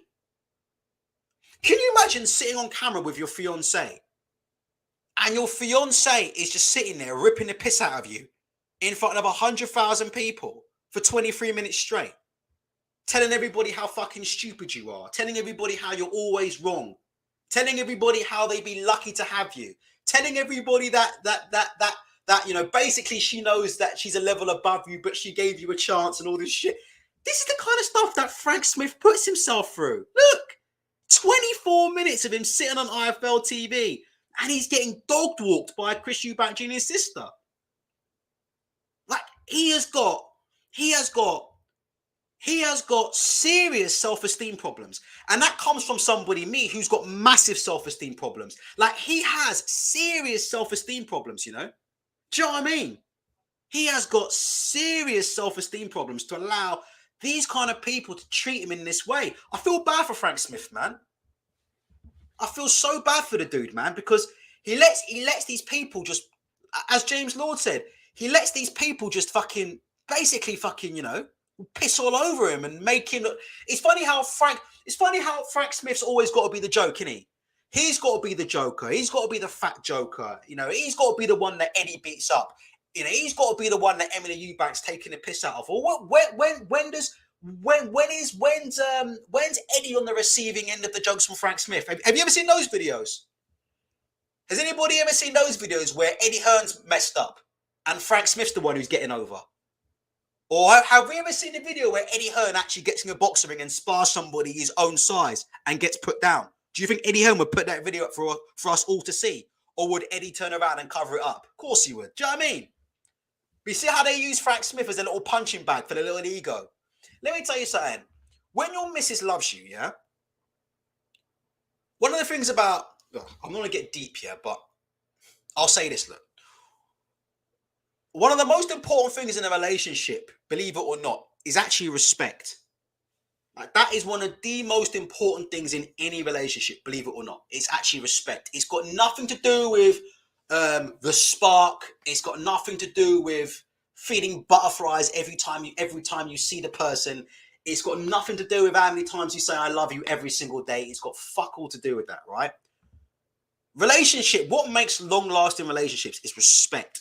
Respecting people's personal personal space, and just respecting people. I can't explain it, but I never ever had respect for a woman in my life until I met my other half. My other half is like the first woman that I truly ever like had respect for. And like, what I mean respect is very, very hard to explain, yeah? But it's very, very hard to explain, but you have like a certain respect for people. Well, like, I won't do certain things. I could do them, but I won't, because I don't want to disrespect my missus, or I don't want to upset. It's like something very, very hard to explain. When I was with a certain lady before Mrs. Ultra, it was completely different. It was completely different. There was a lack of respect, and I was a bit like this punching bag here, this Frank Smith punching bag. But trust me, when you get into a long-term relationship, and I'm sure you've all been in, respect of people's boundaries is like the most important thing. Let me give you one example. As you know, female friends. Yeah, I don't do female friends, as you guys know, right? What's this? Ultra smashing the fanny on the side. I don't have female friends. I don't believe in that. That's not what I believe in. That's me. So I don't talk to females or text other females, or there's no females that have my number that my missus don't know about. That's respect. That's what I'm saying. That's respect. You know why? Because it's like, I feel like, you know, she's earned that respect from me. So anyway, if you look at this is the complete opposite of it. Frank Smith and Emily Eubank. My God. I can't click on this video, but just watch it. It's so bad. This is literally car crash TV here. Car crash YouTube. Car crash YouTube. And it's sad, isn't it? Sad, isn't it? But like I told you, boxing's full of snakes. I keep telling you guys, don't I? Boxing is full of snakes, innit? And it's these guys. Look, these guys with the fragile egos. It's guys like this, innit? It's guys like... do you know what it is? Let me tell you something. It's always the guy... Not always, but I'll rephrase that. It's not always, but a lot of the time, innit? It's the dudes who talk tough and act tough. And act like they're this and that, and they like to talk a hot game. They are the ones, innit, who have the insecurity issues, don't they, a lot of the time. That, in my opinion, can I be real? Can I be 100% honest and be real? And I'm not saying I don't have issues, but you know what I'm saying? That's my opinion. I just think that a lot of these people that come on the camera constantly, that we're constantly seeing on the IFL TVs and the boxing socials, right? And they're talking about, you know, how, you know, oh, you know, I will do this and I will do that. And do you know what I mean? You know, oh, yeah, I nearly got in a fight the other day. Oh, yeah, he was well lucky. I was going to do this. I was going to do that. Do you remember that? Yeah, he was going to do this. He was going to, but you ever meet those friends, right? You ever meet those friends and you know what, not friends, but you ever meet these guys and these guys are always talking about fighting. Do you know what I'm talking about? You know these dudes, you just meet them. Sometimes you meet them at work and they just always talking about fighting. Oh, yeah, I was going to do this. Yeah, someone looked at me the wrong way the other day and I was going to do this, but he was lucky. I thought, nah, leave it. But I was going to do this. I was going to do that. Do you know these kind of guys? Oh, yeah, but he looks scared. Oh, look at the way his voice sounds. Oh, he don't sound confident, like all this kind of stuff. These kind of guys who go on like, and come out with that kind of thing. Those are the first ones I worry about. Look, guys like Eddie Hearn, innit? Guys like, to be honest, can I be 100% honest? I've got nothing personal against Kugan Cassius, right? But I have to be 100% honest and tell the truth about Kugan Cassius, right? When Kugan Cassius had a problem with Prince Patel, what did he do? Tell the truth.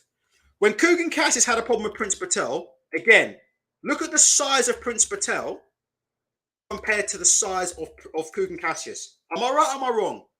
Look at this. Prince Patel is, what is he? Is he a flyweight or something? Kugan Cassius is 6'6", 6'7" or something, and is an ex-doorman.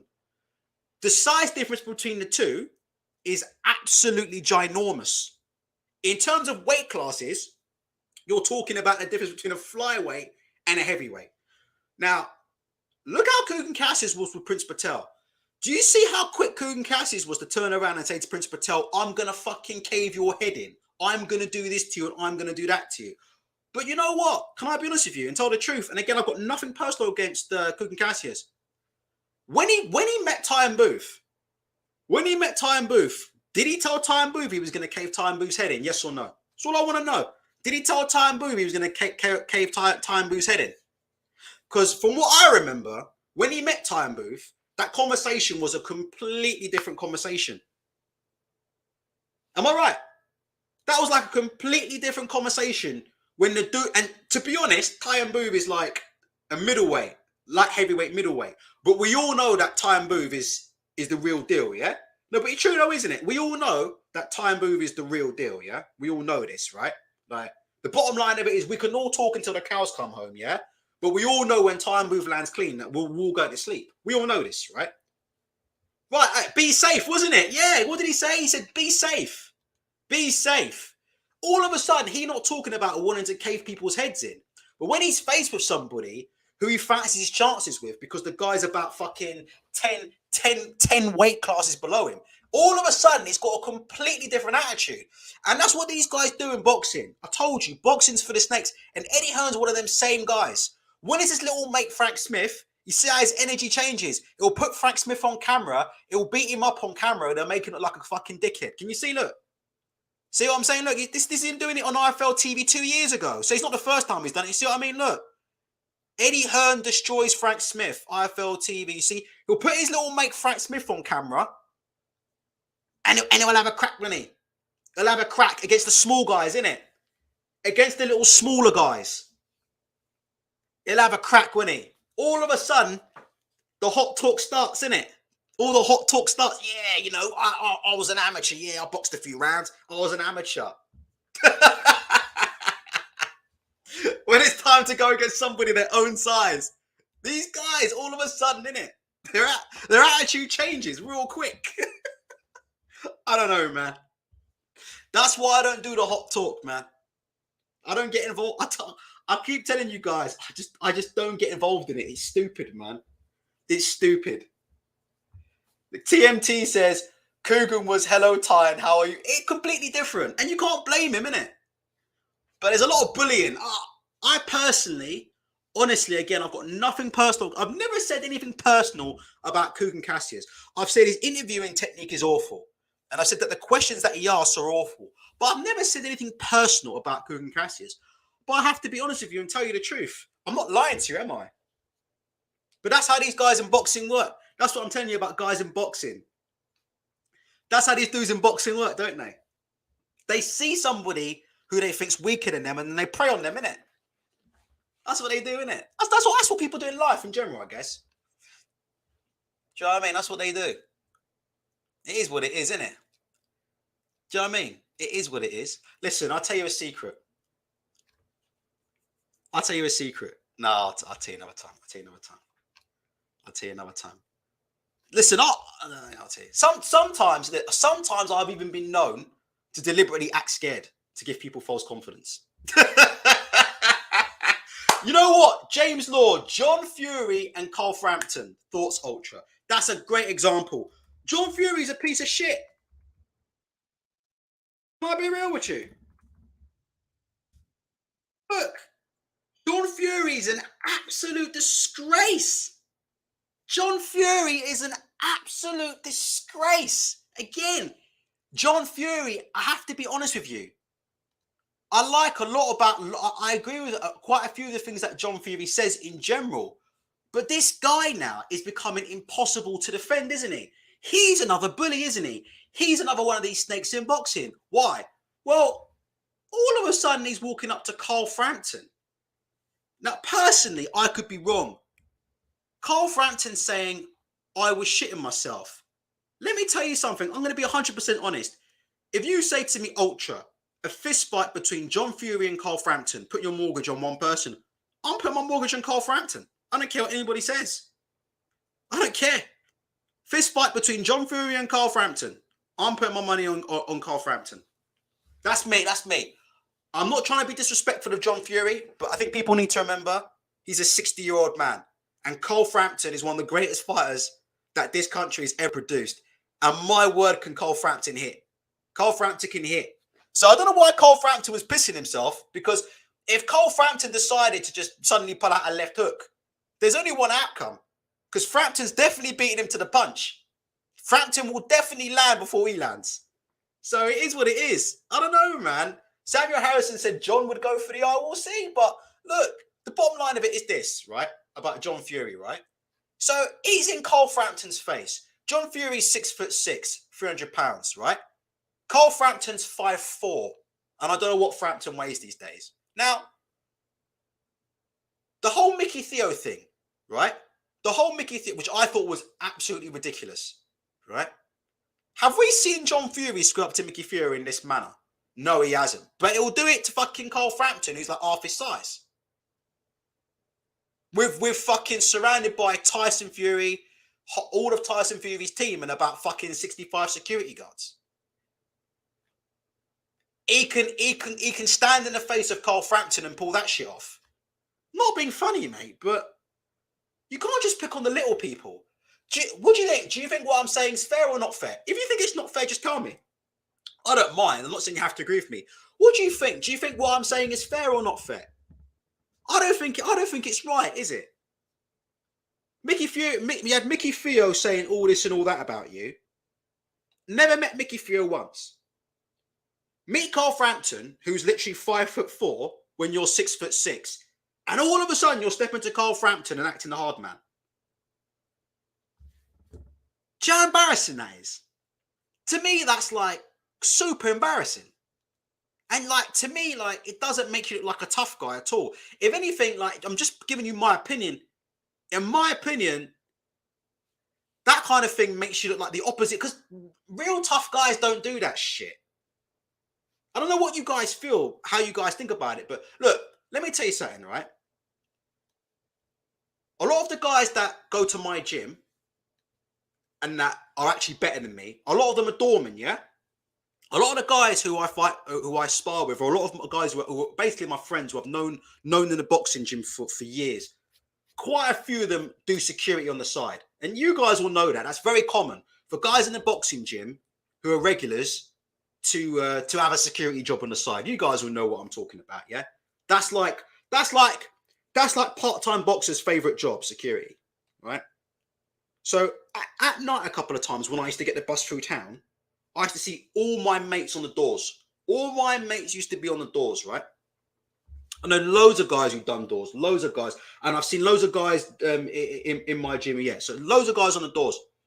All those guys are tough guys. Like, they put their fucking bodies on the line every night, yeah, in some rowdy clubs. You know, the usual drunks, pissheads, people trying to hit them with bottles, people threatening to stab them and knife them because they won't be allowed in. You know what I'm talking about, yeah? I've never done a doorman job, but the doorman job is no joke. And I know plenty of doormen, yeah?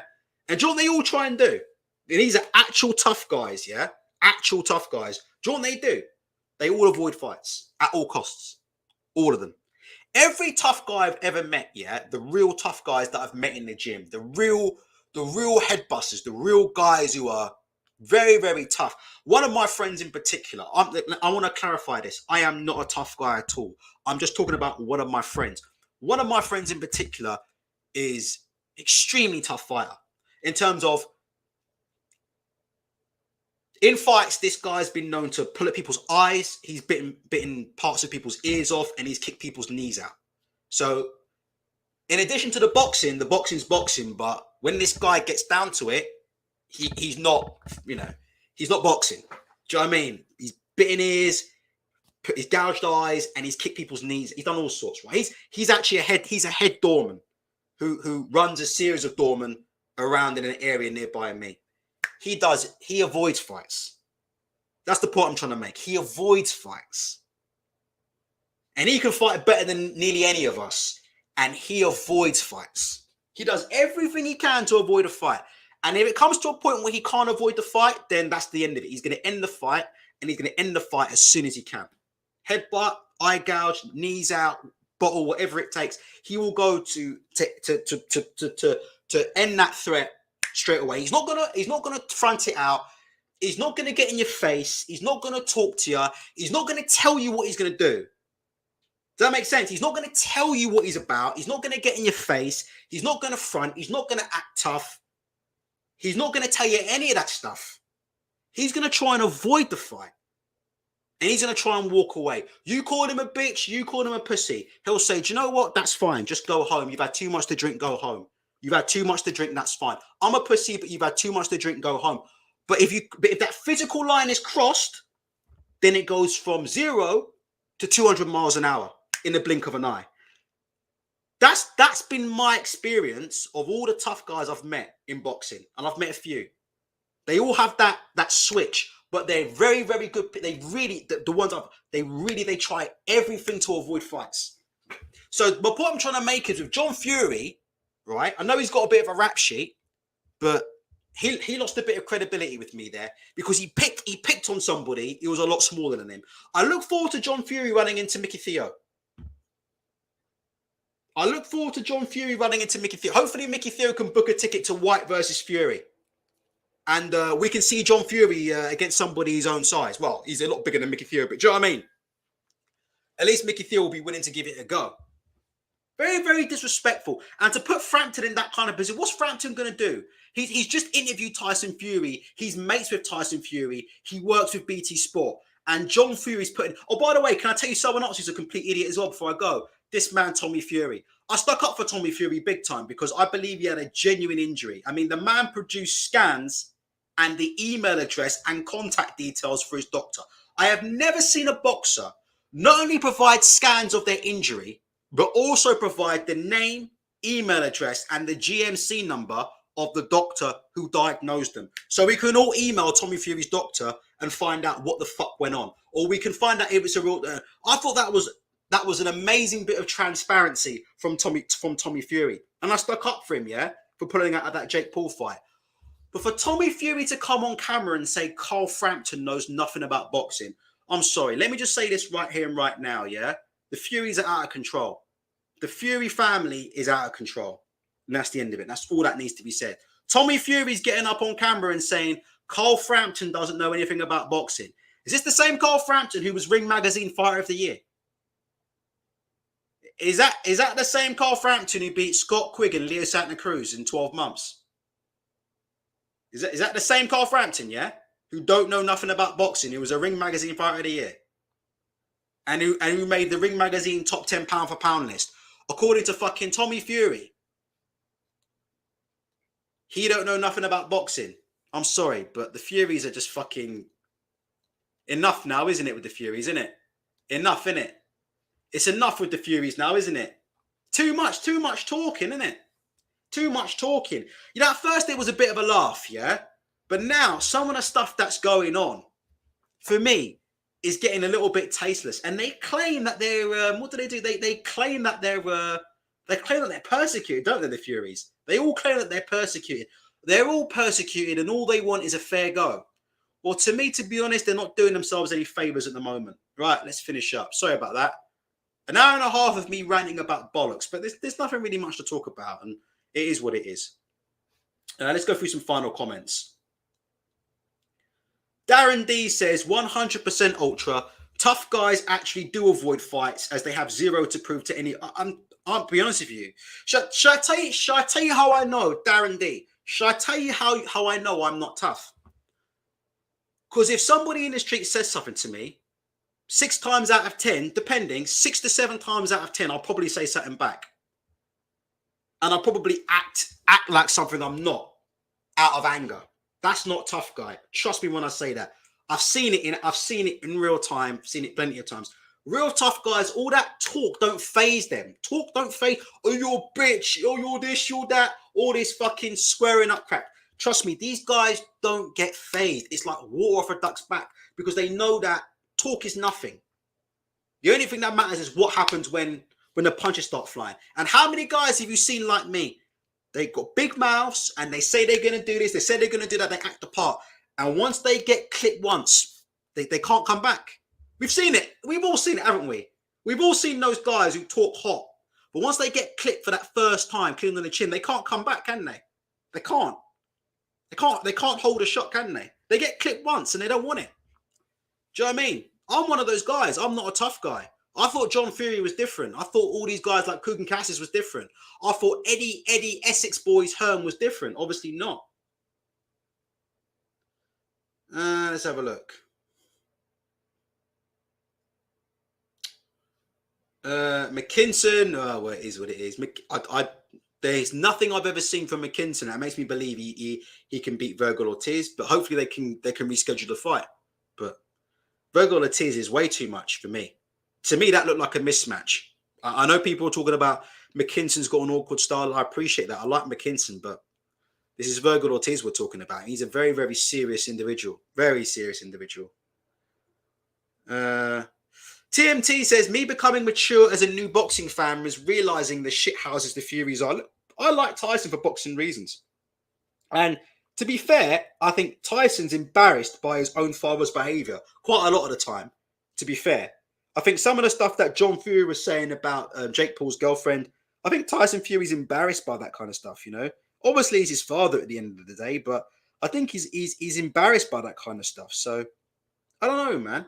I don't think Tyson's necessarily on board with all the stuff that his father says. But yeah, as a whole, like the Furies are the Furies, but when they start bullying people, like what John Fury's trying to do. John Fury telling everybody he's a fighting man. And you know what? To be fair to John Fury's the one who keeps coming on TV cameras telling everybody what a fighter he is and how good at fighting he is and how he'll fight anybody and how, you know, if anybody wants to try it, then they need to come and fight him. And then as soon as he gets offered out for a fight, he ducks it. I mean, I'm just being honest, man. I don't know what to say. I'm just being honest, isn't it? Why say those things if you're not gonna cash out? Do you know what I mean? Why say those things if you're not gonna cash out? It's ridiculous, isn't it? I don't know, man. It's ridiculous. That's why I don't get involved in it. Ultra, give me a charity boxing match. Let's have a charity boxing match. I'm not having a charity boxing match of anybody. I'm not training weeks and weeks on end to fight anybody who can pull out or not turn up or someone gets injured and something doesn't happen. Absolutely no way. Absolutely no way. But if I happen to bump into somebody in my gym and they said, hey, do you want to have a friendly spar? I'll probably do it. Not a problem. As long as they're not too big, I'll probably have a friendly spar and get put on my ass a few times. It is what it is. We all have to lose someday. Virgil Ortiz almost ruined his health weight cutting. Very, very dangerous game.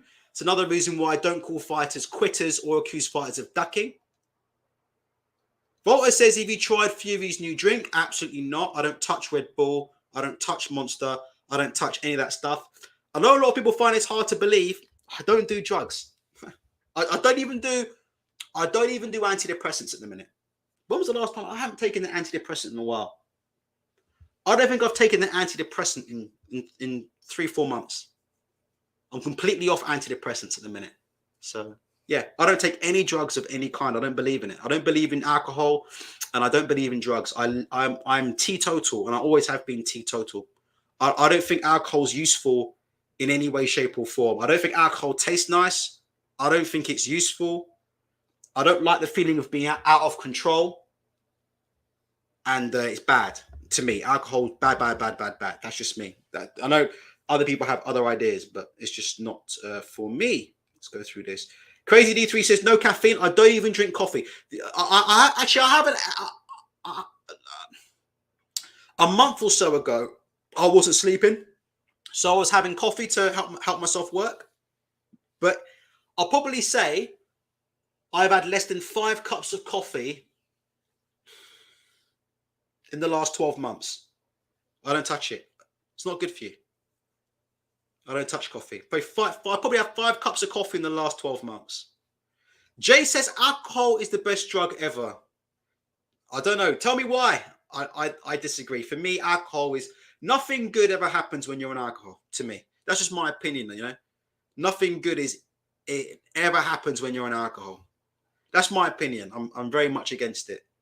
Yeah, crazy D3. I'll have a green tea. Green tea. That's got caffeine in it, so that's where I get my caffeine from.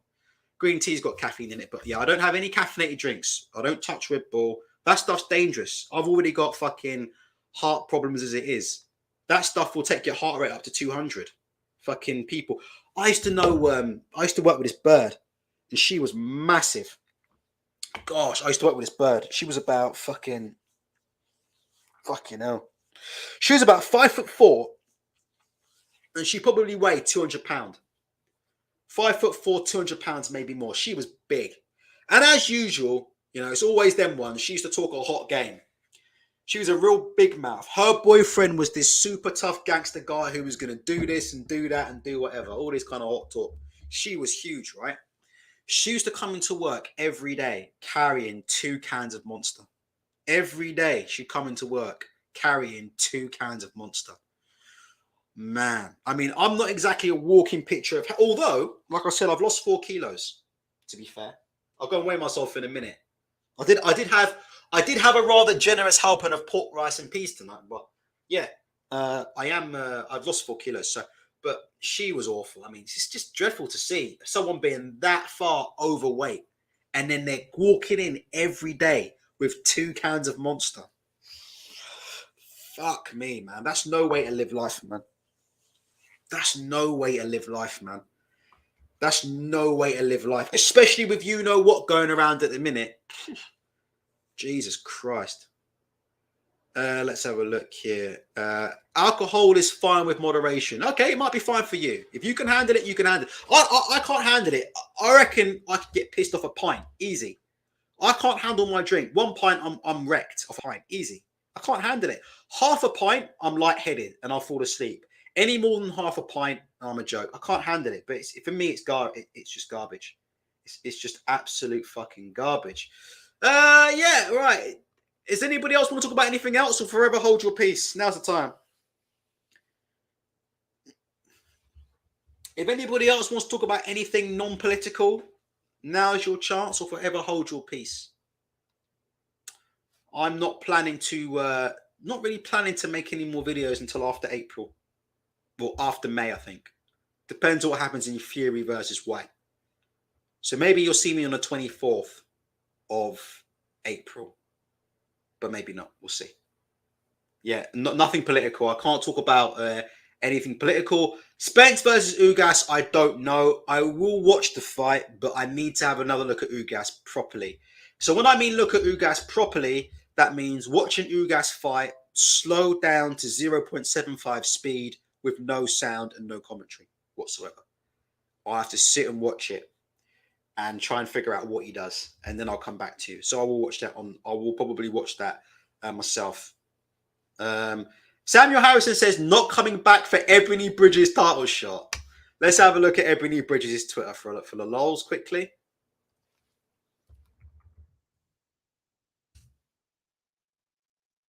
Jesus Christ. Let's have a look at this. Oh, here we go. Surprise, surprise. Look at the profile pic. Says it all, doesn't it? There you go. It is what it is. Let's have a look. Mark Tibbs. You know I've got a lot of time for Mark Tibbs. Offered me to come down to his gym, but I can't go because of Johnny Fisher. Because Johnny Fisher might batter me. So I can't. You know what? We'll talk about Johnny Fisher in a second. He gets some real hate. Here we go. Ebony Bridges 8 hours ago. She says, I actually had some great questions asked and enjoyed answering. If you haven't headed over to my IG and checked it out or asked me a question, oh, go on, you know you want to. Ebony Bridges on Instagram, pro boxer / can you see this? Maths teacher.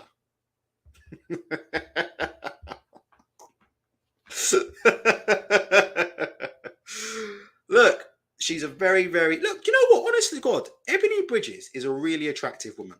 You know, that's it. She's a very attractive woman. She looks great. You know, it is what it is. I don't have a problem with her. She looks great. The only thing I find funny about Ebony Bridges is her website, because her website doesn't have a lot of boxing related stuff on it. It's got plenty of other stuff on it, but not a lot of boxing-related stuff on it. That, and always, every time you see Ebony Bridges, she is in a state of undress. But other than that, I'm sure she's a nice girl, and I've got, you know, a lot of time for her. Do you know what? Let me tell you, I would love to spy Ebony Bridges because it'd be interesting to see. It would be interesting to see what the levels are there. Seriously, I'd 100% spar with her. I'm not saying she wouldn't batter me or put me down, but I don't know. Careful what I say there, but yeah, I don't know. Be interesting to see what happens, isn't it? Because I know she's quite small. I'm quite small as well, but I think I might be taller than Ebony Bridges. I would definitely spar her just to see what the levels are like. Be interesting to see what happens. Be interesting. I've been in a few boxing gyms and I've seen a few. I've seen some good female boxers. I'm gonna change the subject before I get myself in trouble. Right, let's go here. Someone said 2 years in the UK, not teaching any maths. Well, you know, look, photos like this are great. These are great photos, you know. She's doing a bit of boot camp there. Who the hell is that? And it's massive. Good, that's great. These are the kind of photos that I'm interested in. But, you know, it's the other stuff. It's the other stuff. Oh, Eddie, she's retweeting this one. She's retweeting this. Frank Warren actually seems obsessed with Eddie Hearn and Matchroom, lol. Just watching his Seconds Out interview and its continuous Matchroom and Eddie Hearn talk so far. I said Ebony likes those kind of tweets. I would say that's probably because Frank's been asked questions about Eddie. But like I said, we'll see how good Eddie is. We'll see how good Ebony is. I'd like to know how good of a fighter she actually is. It'd be interesting to see. Like I said, you know, 100%. You know, it'd be nice to see. You know, female boxing's coming along a lot. So, it'd be interesting to see how good she actually is. You know, it'd be interesting. She struggled a lot with Shannon Courtney, didn't she? And Shannon Courtney is quite small, isn't she? And she really struggled with Shannon Courtney. Remember that fight? I mean, she had a lot of heart in that fight against Shannon Courtney, right? But she got beat up, right? Is that a fair comment or not against Shannon Courtney? She got beat up. She got beat up a bit, didn't she, by Shannon? And no shame in that. Shannon Courtney can box. I know people say Shannon Courtney, EDL, BNP, all this kind of stuff. But you have to understand that Shannon Courtney actually has got genuine ability. But what in it? Am I wrong in saying that? Like when she fought Shannon Courtney, it was a good fight to watch. It was a very, very good fight to watch. But am I right in saying that Shannon Courtney put a bit of a beating on? I mean, you see her eye afterwards. I mean, Shannon Courtney smashed her eye to bits, didn't she? So I don't know, man. I don't know. We'll see. We'll see. Don't know, man. We'll see. We'll see. Someone I wouldn't. Let's put it this way. You know, someone like Savannah Marshall. Do you know Savannah Marshall? Yeah. Now, Savannah Marshall's legit.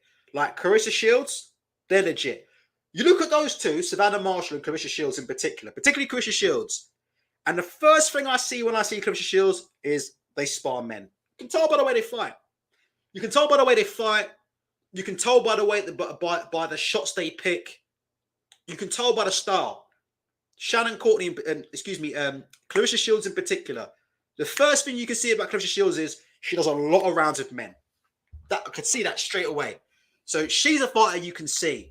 Ebony Bridges, I've never really gotten that impression when I've watched her box. You wouldn't see Clarissa Shields taking photos like this. Let's put it this way, because Clarissa Shields, I think, spars a lot of men. Does that make sense what I'm saying? Do you know that's fair? Seriously, I think Clarissa Shields spars a lot of men. You know?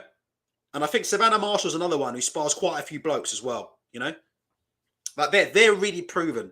I'm not sure if she's quite on that kind of level. Let's put it that way. Oh dear. Volta says, what do you mean by a lot of rounds with men? Well, let's get off that subject then. Someone's always got to fucking ruin it for everybody else. Jay's asking me about, I think I know who this is, you know. I think I know who you are. I think Jay is somebody who's previously been banned and is back on a new account. I think I know who you are. But I could be wrong, Jay, but it's okay. I'll let you live on. Jay's asking about David Diamante. Have you guys heard about this one? David Diamante. Jesus Christ. And people wonder why I criticize Matchroom. People wonder why I criticize Matchroom. Have you heard about David Diamante? I've been trying not to talk about it on social media. It's one of the most disgraceful stories of the year, isn't it? If that's true, that is absolutely outrageous, isn't it? I mean, that is absolutely disgusting if that's true. I don't know what to say about it.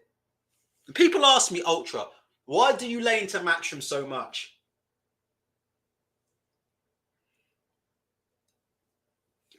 I've got to be careful what I say here, but it was what it was. But that David Diamante is unbelievable.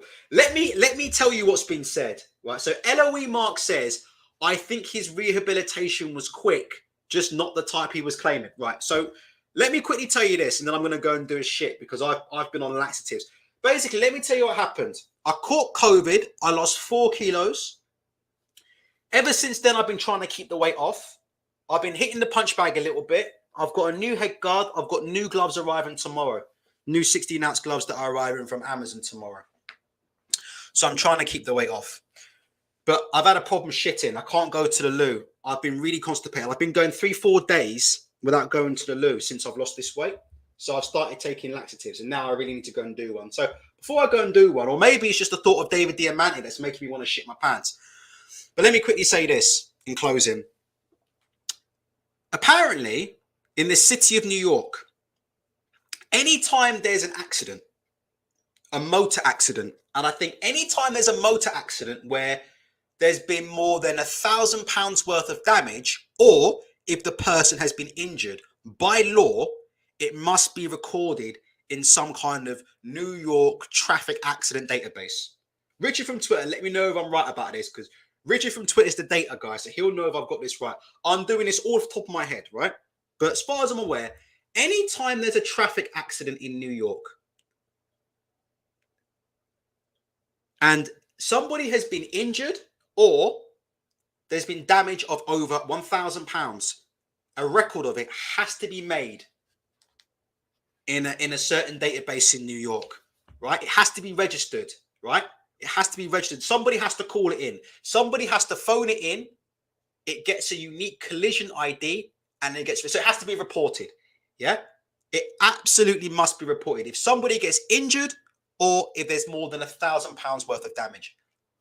The database where these accidents are held, they're saying it's open source. It's not open source as if we have access to the source code, but everybody apparently has access to this traffic database, right? To this traffic accident database in New York. Everybody can access it. Everybody can go to the website in New York and export the list of reported accidents in Excel spreadsheet format. And as long as there was more than £1,000 worth of damage, or as long as somebody was injured, the accident by law has to be recorded in that database. Some clever clogs has gone onto that database on New York. They've downloaded the records of all the accidents recorded in New York City and exported them to an Excel spreadsheet. They then filtered it by the date that David Diamante got injured, and they can't find any record of David Diamante being on there. And that's what's happened. They can't find any record of David Diamante being on there. If you look at the spreadsheet, I've had a quick look at a picture of it. It's very detailed. You get the name of the street where the accident took place. I believe the number plates of the vehicles involved, or at least the number plate I think the number plate of at least one of the vehicles involved is recorded. I think the name of the injured party is also recorded in that spreadsheet. Again, Richard from Twitter, if I've got any of this wrong so far, let me know. So some clever clogs has downloaded that data from the New York accident database, and David Diamante is not in there. David Diamante's number plate is not in there. In fact, there's no sign of any accident, I believe, taking place on the date in the area that David Diamante should be. There's nothing. In fact, I think when they did it, there was, or I think on the day that David Diamante supposedly was involved in a crash, they filtered it by injuries or something. And there wasn't, I think there's something that they, on the day that David Diamante was supposed to have been injured, there wasn't even any people injured in New York on, I could be wrong, actually. I'm not going to go any further. I'm not going to speculate. I've done quite a good job so far. If you go on Twitter and type in David Diamante, then you will be able to see screenshots of the Excel spreadsheet. Because somebody's got receipts. They've got the spreadsheet, they've downloaded it, and they filtered it by date. They've also filtered it by location. From what I understand, Richard, I don't think there are any signs of a serious accident involving a motorcycle round about the time or area David Diamante was injured. This has been posted all over Twitter for the last 2 weeks. I haven't seen any comment yet from David Diamante or Matchroom about that.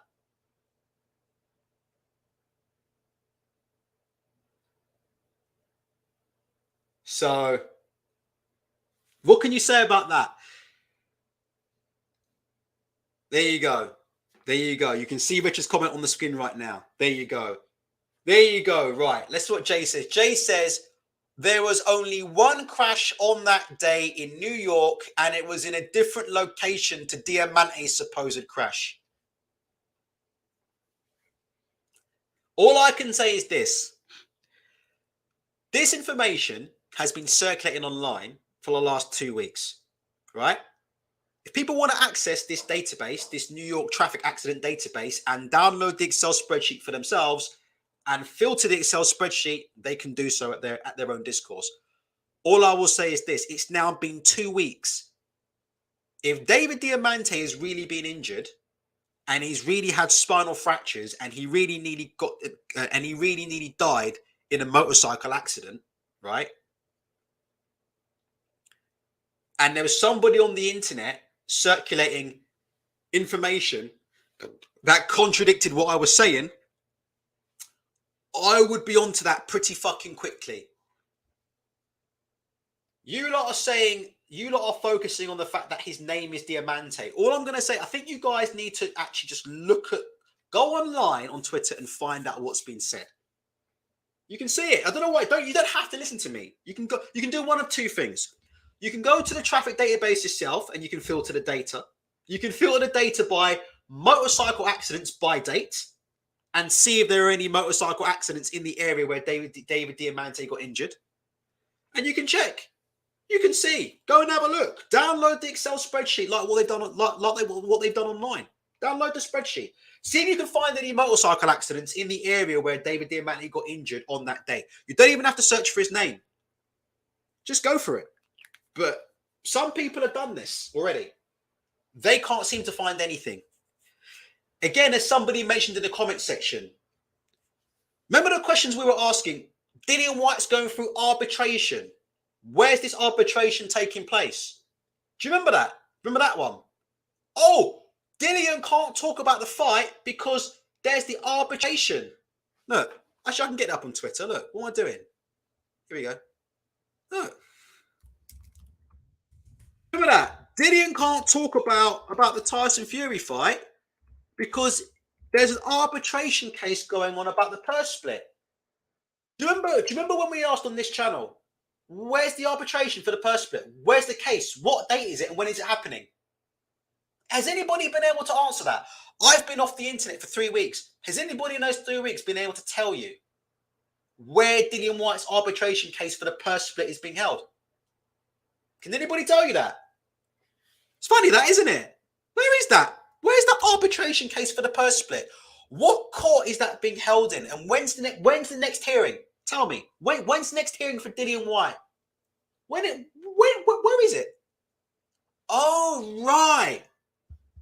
Okay. Right, let's have a look. David Diamante. Hold on.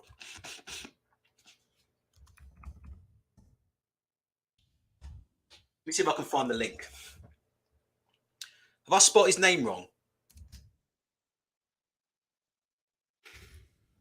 Hope I can find this for you. Right, so here we go. Boxing ring announcer David Diamante critically injured after motorcycle accident in New York. Right, let's now try and find the original tweet. I'll give this one go. Again, I want to make this clear. I'm not making any accusations. I'm simply telling you what information that has been put out online that has not been disputed. And it's very good information. It's someone has simply provided spreadsheets of exports from the New York traffic accident database. Richard, does anybody have a link to that David Diamante tweet? I want to show it to people, just out of interest. Don't want to get in trouble. I just want to show people what's been said.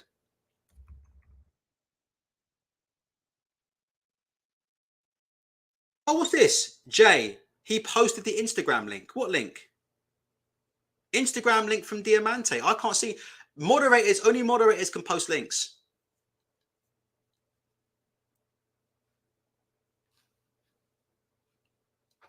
But yeah, I don't know.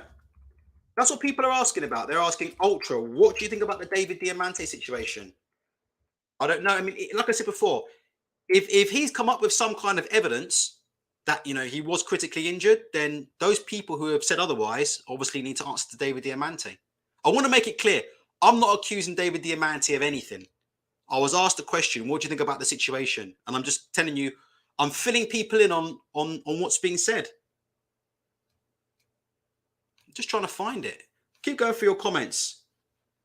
Richard, if you've got a link, you can email me by any chance of that. I'll come back to that. I want to show people that fucking tweet.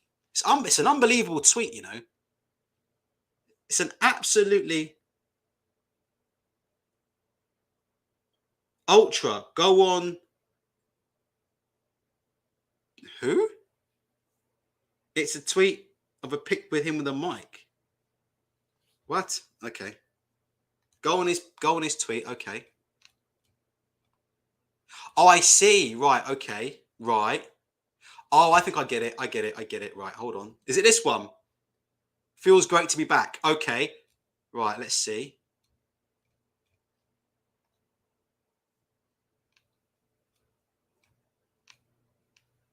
Let me see if I can get to these. See if someone's had it here.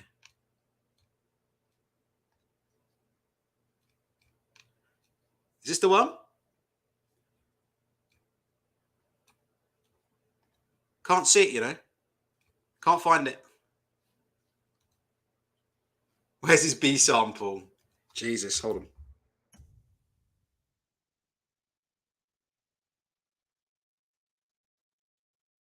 Here we go. So here are all the tweets, right? This is how I'm going to leave it at this. So if you go into Twitter and you type in David Diamante lie, okay, you will see all these tweets from people. Like this one here. I'm not even going to repeat this, but you can see this tweet here, look. About David Diamante and his injury. So there's some serious accusations flying about right now. Here you go, and here's the tweet. Sorry about that. I finally got it for you. You ready? Right. So the tweet's from Adam Matson. Here he says, I'm going to read this for you. One of the cool things about New York City is its open data program. Hundreds of data sets are available on data.cityofnewyork.us that anyone can access and easily view, access, and export. The database has everything from 311 service requests to motor vehicle accidents. Using motor vehicle accidents as an example, under law, any vehicle accident resulting in injury, death, or £1,000 of damage has to be reported.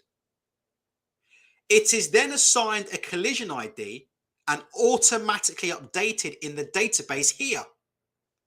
Pertinent details include the date, location, and injuries, etc. The actual motor vehicle crashes dataset is massive. So if you're looking for a specific incident, you can just easily export to Excel and filter by the crash date. And suddenly you are looking at a snapshot of every vehicle accident in New York City on a given day. Super cool. Just as an example, I decided to pick the 20th of December 2021. 291 results. Theoretically, this should include every single accident involving injury, death, or damage over £1,000. From there on, you can filter it much more. There were 43 accidents where a single person was injured. You follow me? You guys following me so far? So this guy's got the database. He's exported it to Excel. He's now filtered it by the 20th of December 2021. Now, I'm assuming that's the day that Diamante got injured, right? But I could be wrong. There were 43 accidents on that day where a single person was injured. Let's have a look. Of those 43 accidents in which a single person was injured, only a single one involved a motorcycle. Looks like a sedan and a motorcycle tangled up a bit on 37th Avenue. Let's have a look here. So you can see it right here. You can see the data. Here's the crash date. Here's the crash time. Here's the location of the crash. There's the collision ID. There's the ID of the vehicle. So we know it was a sedan motorcycle. So on the 20th of December, excuse me, I've just lost my way there. Here we go. On the 20th of December, 2021, in New York City, there was only one accident involving a motorcycle, and it involved a sedan. And I don't believe this accident involved somebody being critically injured. Let's have a look. It carries on, okay? Even when removing the injury filter, the data doesn't change.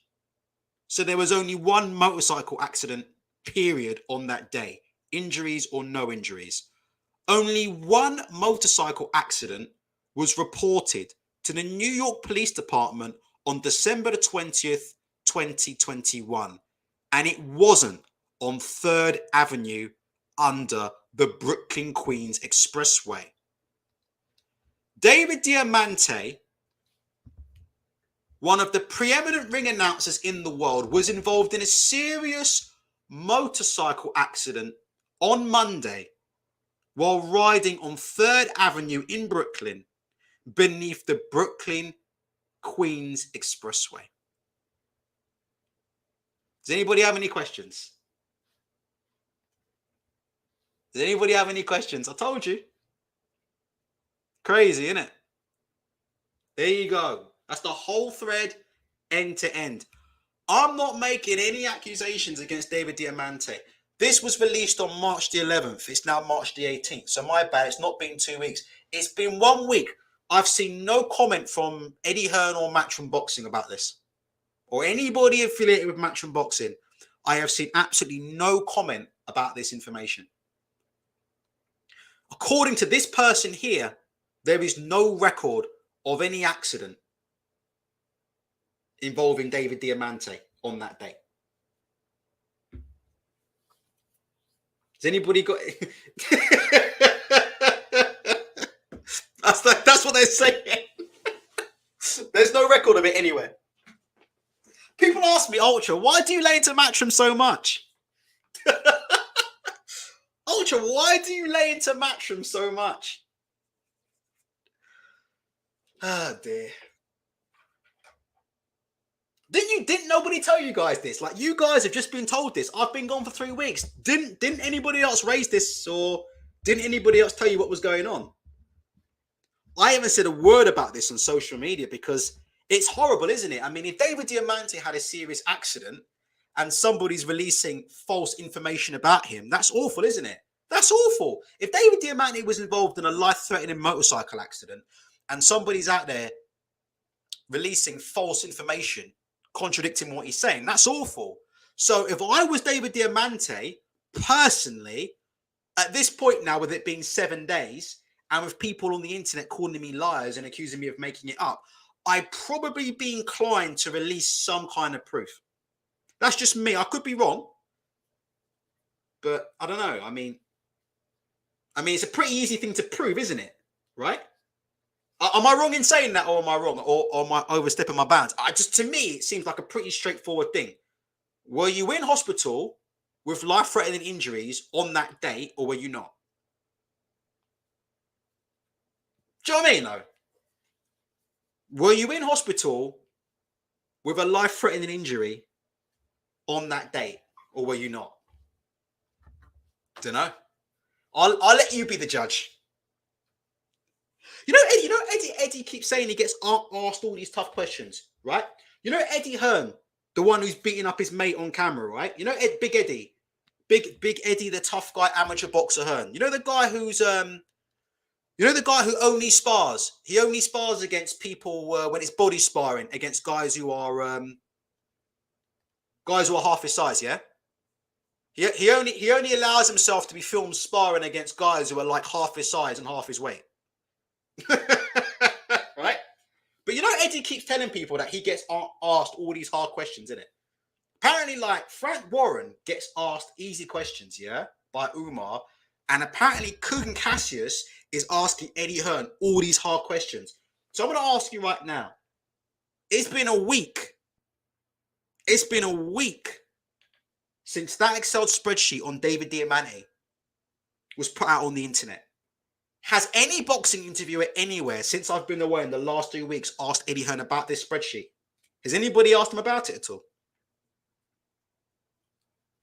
Has anybody asked him and said, Eddie, just a quick question. Somebody on Twitter has looked at the New York database of accidents, of all accidents that have taken place, and they can't seem to find David Diamante.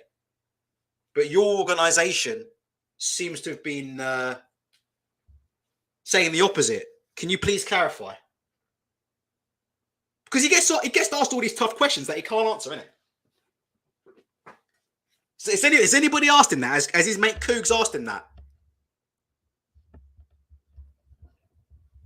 Funny that, isn't it? I don't know what to say. I've got to be very careful what I say, but I don't know what you think about that, but it is what it is.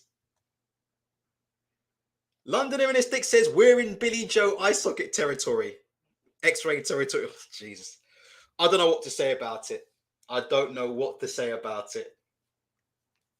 All I will say is this, and I'll leave this in closing. I'm going to leave it at this. I would sincerely hope that this man, Adam Matson, has got this wrong. That's all I would say. I would sincerely hope that Adam Matson has made an honest mistake and that he has got something completely wrong there. What's the... Oh, I'm going to leave it at that, all right? In the words of Kugan Cassius, everybody be safe. Take care of yourselves. Love each other. Look after each other and all that.